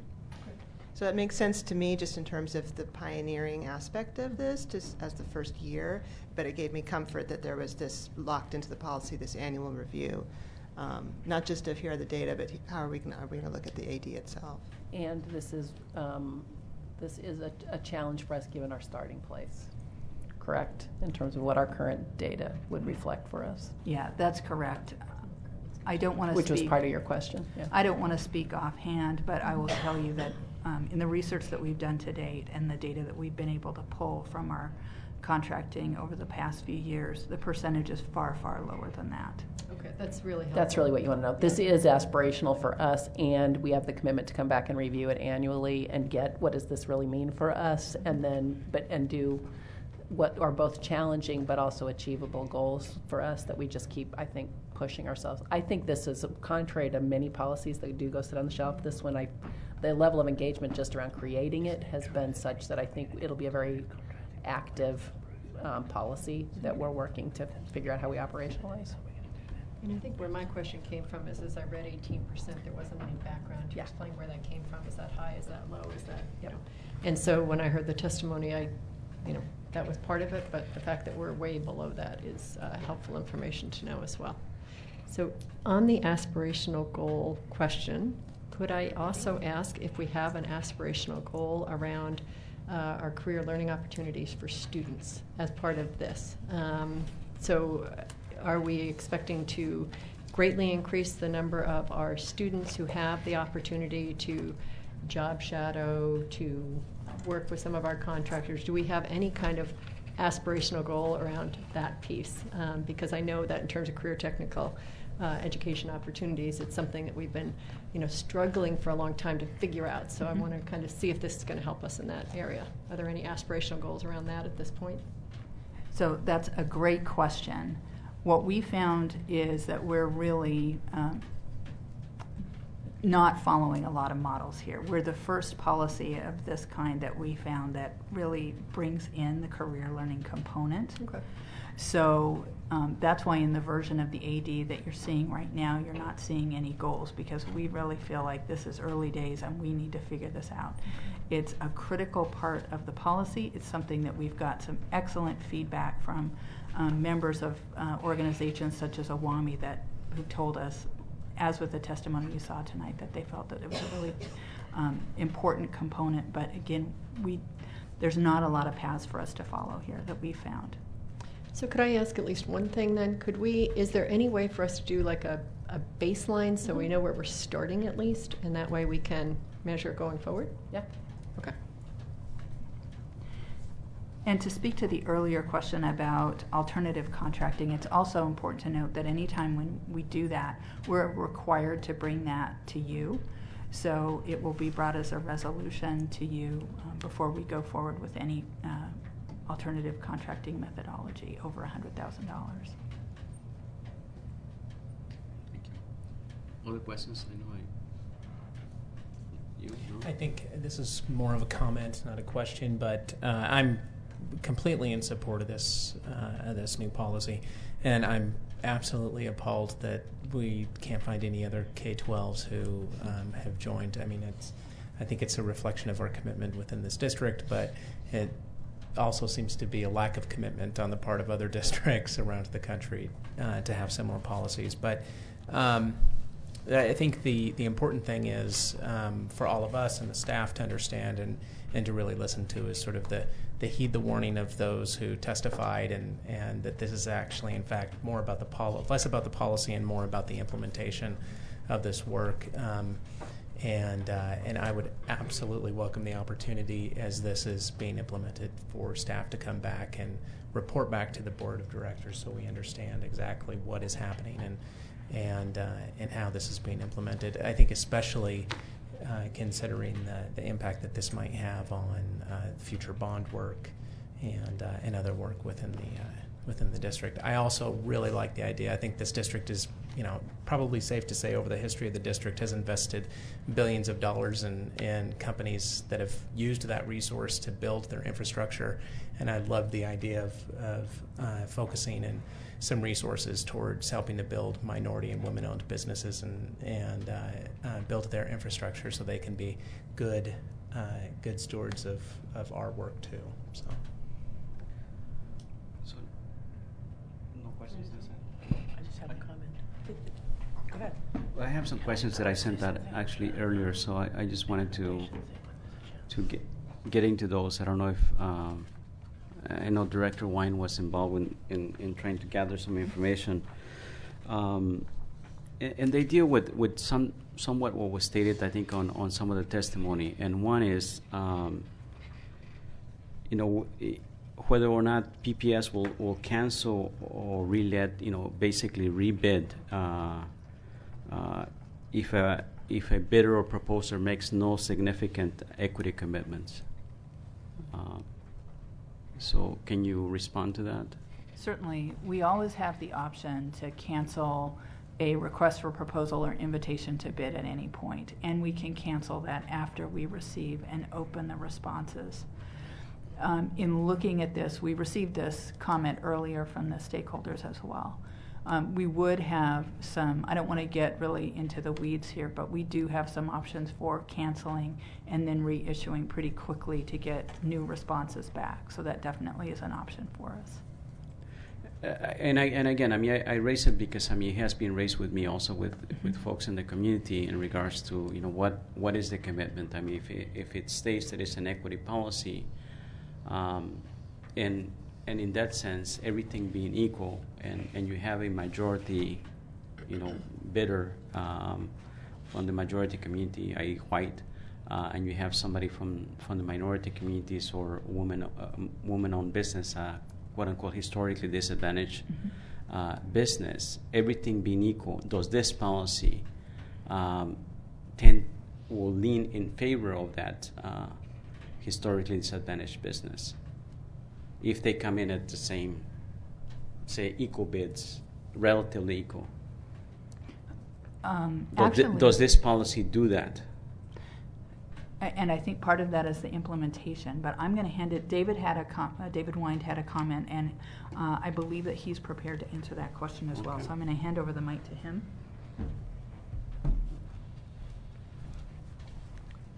I think what I'm going to say is going to touch on that, even though it wasn't. I didn't know you were going to ask that question. I just wanted to add something in terms of implementation.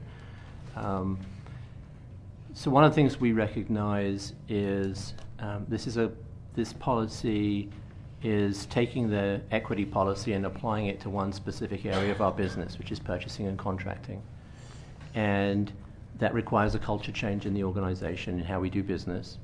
And whilst the purchasing and contracting team that Elaine leads and that reports up through me to Neil and ultimately to the superintendent is the team that monitors that work, it's individual managers who make purchasing decisions who have to behave differently to make this work.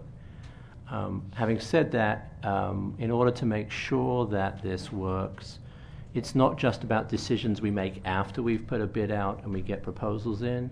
It's also about outreach in the community to make sure that people know what work we're doing, that, as you heard from other folks, that we've looked at our requirements so that so we don't have unreasonable barriers for people doing business with us. So we don't have we'll have to look, for example, at a one-size-fits-all insurance requirement and so on and so forth.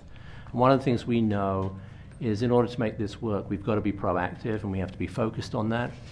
So one of the things that we have done is to identify a staff member who is going to have implementation of this policy as a focus of the work that they do so that we can do that outreach. I'm happy to publicly announce that Lee Fleming, who's sitting to my right, is the one who's going to be doing that. He's part of the purchasing and contracting team. And so we're going to invest in that upfront work to make sure that as work comes available, that people know about it, and we've worked with them to help them be able to compete effectively. I think the answer to the question that Director Gonzalez just asked, again, depends on what kind of bid it is. If it's purely a low bid contract, then it's going to be whoever comes up with the best price. But to the extent that it's a more complex piece of work, which is when we look at alternative contracting, there will be a number of factors that we take into account, and price is one of them, but it's not the only one, because we want to make sure that whoever competes for the business has the capacity to deliver on that. And so their ability to perform on similar work, their experience of performing work like that is one of the things that we weight and we score. And as would be their ability to meet a program that would hit this policy would be one of the things that we would score as well. So it's all part of what would be scored and weighted as we looked to award and pick who we were going to contract with. Isn't there also the issue if you have the main contractor and then who they subcontract with Absolutely. being a piece of it, so that a winning bidder might be a majority-owned firm, but that they would have subcontractors, minority and women-owned, and that would also be an accomplishment of this. Absolutely, and part of what we look at in that situation is what's their track record and what plan do they have, and how, just saying we'll do it is not enough. We look for some demonstrated basis for us to believe that that's actually going to happen, and then monitor that. That can be part of reaching the goal in that sense, right? Yeah. Yeah. Right. I guess my question deals more with whether or not this policy basically provides that general framework to be able to then, provide a competitive advantage for those contractors who have been historically disadvantaged. To the extent that the bid is set up where that's one of the things that is scored, then yes, it would do that. Okay. The other question I think that was asked, at least in the note that I sent you, was whether we're adding also workforce diversity goals and standards to professional services contracting. So in the draft administrative directive that you have, and we should be really clear that is an early stage draft on that administrative. It's not a final draft. It's still very much a work in progress. And as Elaine said earlier, the section, she talked about the learning equity piece. There are 3 specific areas of work, one of which is consulting, which is the architects, etc., one of which is public improvements, and then the third area where we don't at this point have a targeted aspirational goal is because that's a new area for setting targets, and we have work to do to figure out how to do it in that area, which is why the draft AD includes the idea of a task force to figure that out, because the organizations that have these kind of policies are ones where they're heavily into the consulting services and the public improvements, but most folks don't have as concrete a plan and program for personal services. So it's another area where we don't have an easy model to copy. We're going to have to figure that out for ourselves. And so, again, that's one of the areas where Lee's going to be leading the work for us in working with people to figure out how we do it in that particular area. So it's entirely possible that we will have. but it's not. We haven't finished that part yet. The other question comment that I had had to do with minority women owned emerging small business and whether the emerging small business, given that not necessarily all of them are a minority or women owned, but in fact my sense was that the great majority of them are owned by white men, whether in regards to an equity policy that we would focus it more in terms of minority and women owned, given that and I mean, so whether that was in somewhat placing a contradiction there when we look at equity. So we took advice of outside counsel as we were drafting this policy because this is a potentially sensitive topic.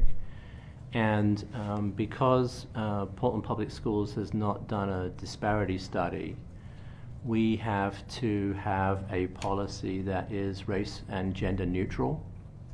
So it is a policy that talks about minority-owned, women-owned, and emerging small businesses because that was the advice of counsel that we need to do it that way. The inspiration for this policy, as is very explicit in the introduction to the policy, was the racial education equity policy and our interest in meeting those, meeting the needs of traditionally underserved businesses. But we got clear advice as to how we needed to word the policy, and that wording is reflected in what you see before you today. And I understand, that councils, go both ways on this type of things. My understanding also is that Multnomah County, for example, when the Selwood project, it removed the ESB from that, and it was only minority and women owned, as well as some other projects around the city. I mean, and city has a disparity. Right, the city of Portland has done a disparity study, so that. But I know Multnomah County hasn't done one. I think that is perhaps true, although I don't know that for a fact. So, but again, I mean, it's just. But the Selwood Bridge project is a specific project, and depending on how they contracted for that, that may be that if they've done alternative contracting for that, that may give them flexibility on one particular contract. This is an overarching policy for all of the work that we're proposing to do as a district, and I'm certainly not. I can't speak to the law on this with any greater confidence than I already have done tonight. But I think there may be a difference between what you can do on one individual contract and what you do in a policy that covers all of your activities. Can I follow up with that? Yeah. Would it be fair to say, however, that Portland Public Schools will be tracking specifically how we're doing in terms of women contracts, minority contracts, and emerging small business contracts? I'm seeing nods, yes. Yes. Okay, so that might be helpful as we go forward and getting reports back then. Right, and even more specific than that. So we will also be tracking subsets of those groups. That'll help. I don't know what's involved in the disparities study. I don't know if that involves extra funding or if that's just something where you track and compare the two. But are we investigating that? We have looked at a disparity study.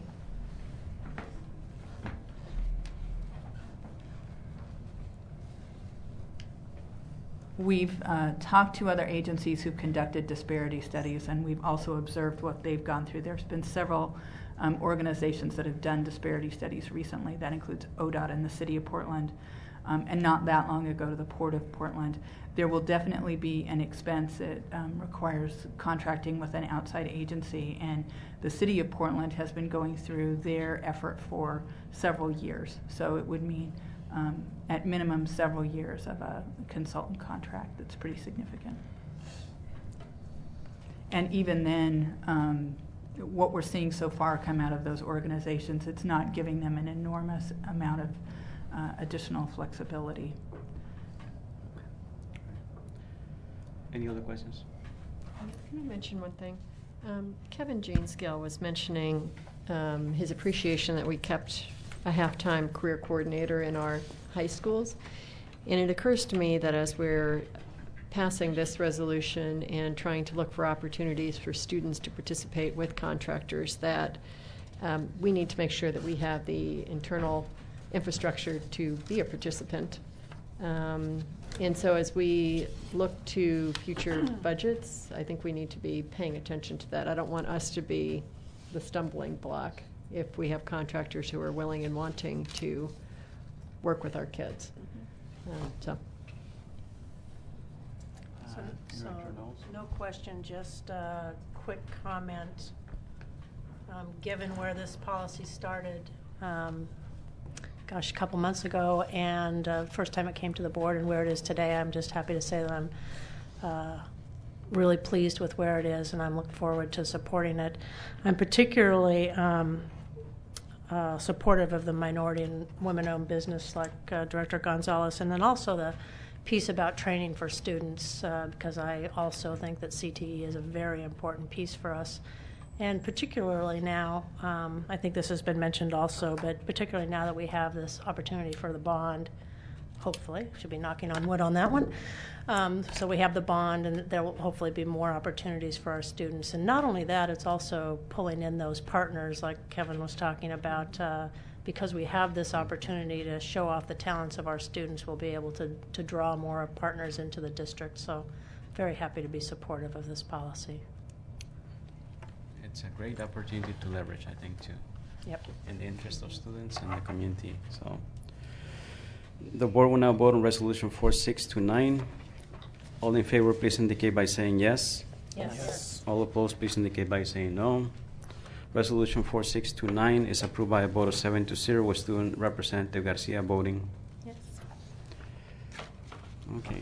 Now, do you want to take a break or you want to finish the agenda? What do we got now? We got just board leadership, business agenda. Business agenda? Yeah, let's go. Okay, let's do it. All right. Keep going. All right.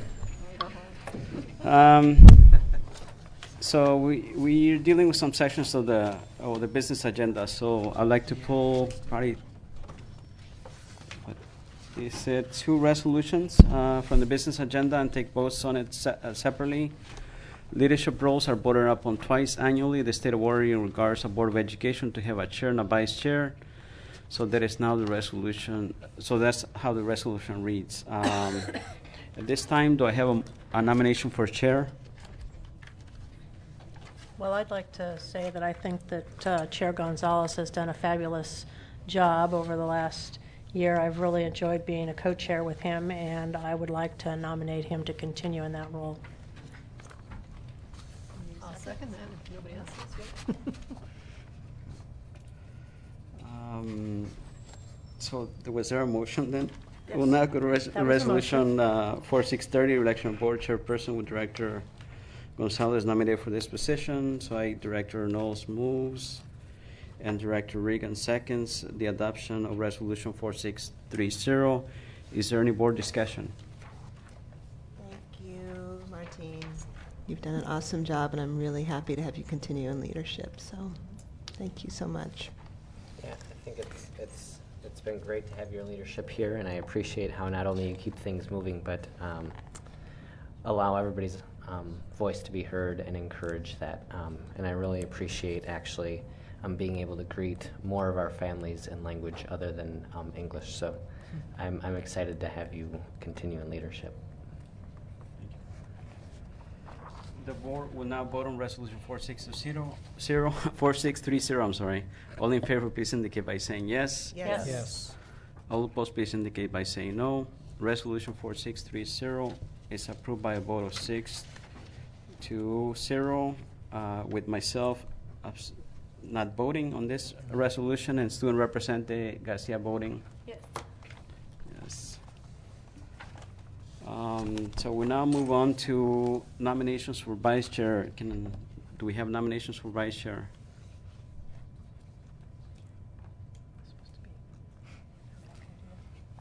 I would like to nominate then Director Belial then. I'll second that. So anyway, Chair moves that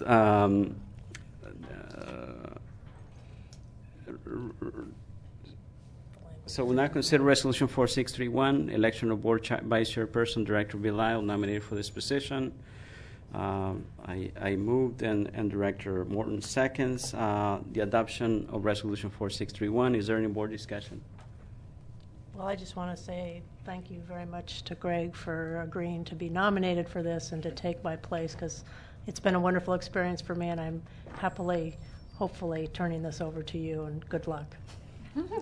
I mean that in a positive way. And thank you, Pam, for all your hard work and your leadership. Thank you. Thanks, Greg, for stepping up. Yeah, I'd like to add thanks to Pam for the leadership she's shown, both as the chair this last year and as the co-chair, not presiding over the meetings but filling in for Martinez in his absence.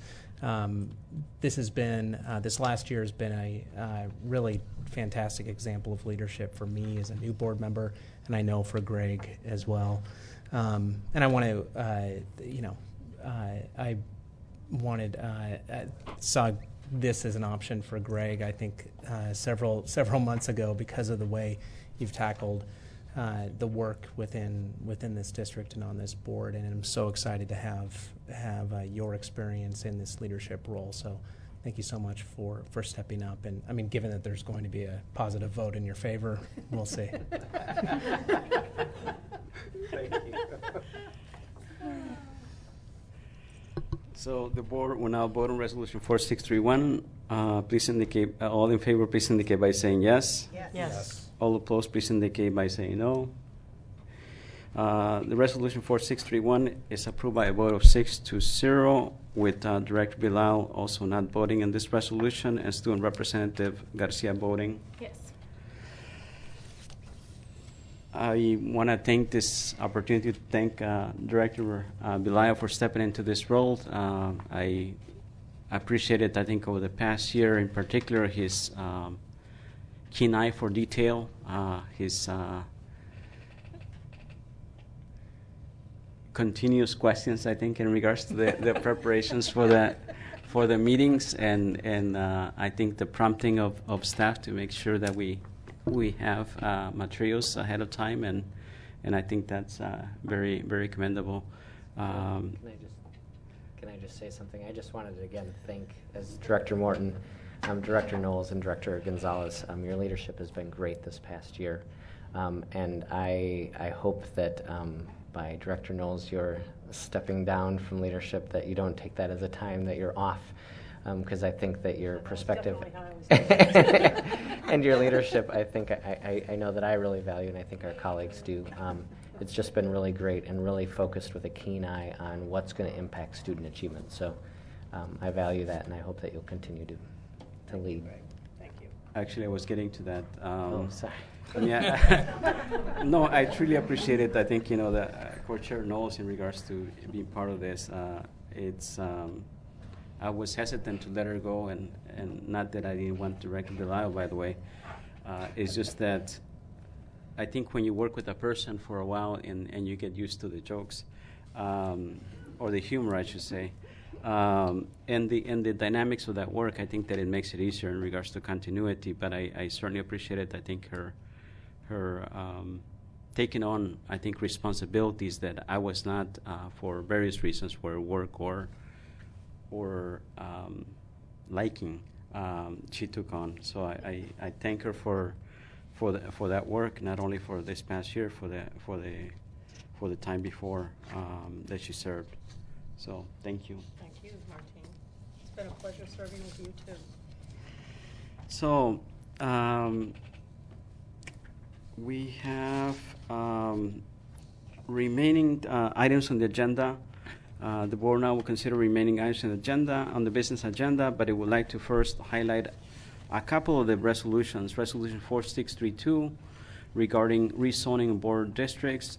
Following each decennial U.S. Census, all local governments are required to apply new demographic data to existing electoral boundaries, attempting to equalize populations among electoral regions. For Portland Public Schools, this requires us to rezone board zones to have nearly equal populations in each zone. PPS board members run district-wide, but must reside in one of the 7 defined electoral zones. Staff contracted with Population Research Center, PRC, at the Portland State University, PSU, to prepare 2 options for the board to consider. The PRC at PSU has prepared most analysis and recommendations for all metro area local governments. In a report prepared by the PRC in a study session on June 18th, the board was presented with 2 options. The board preferred the first option, which ensures nearly equal populations among board zones, while attempting to minimize changes to existing board zone boundaries.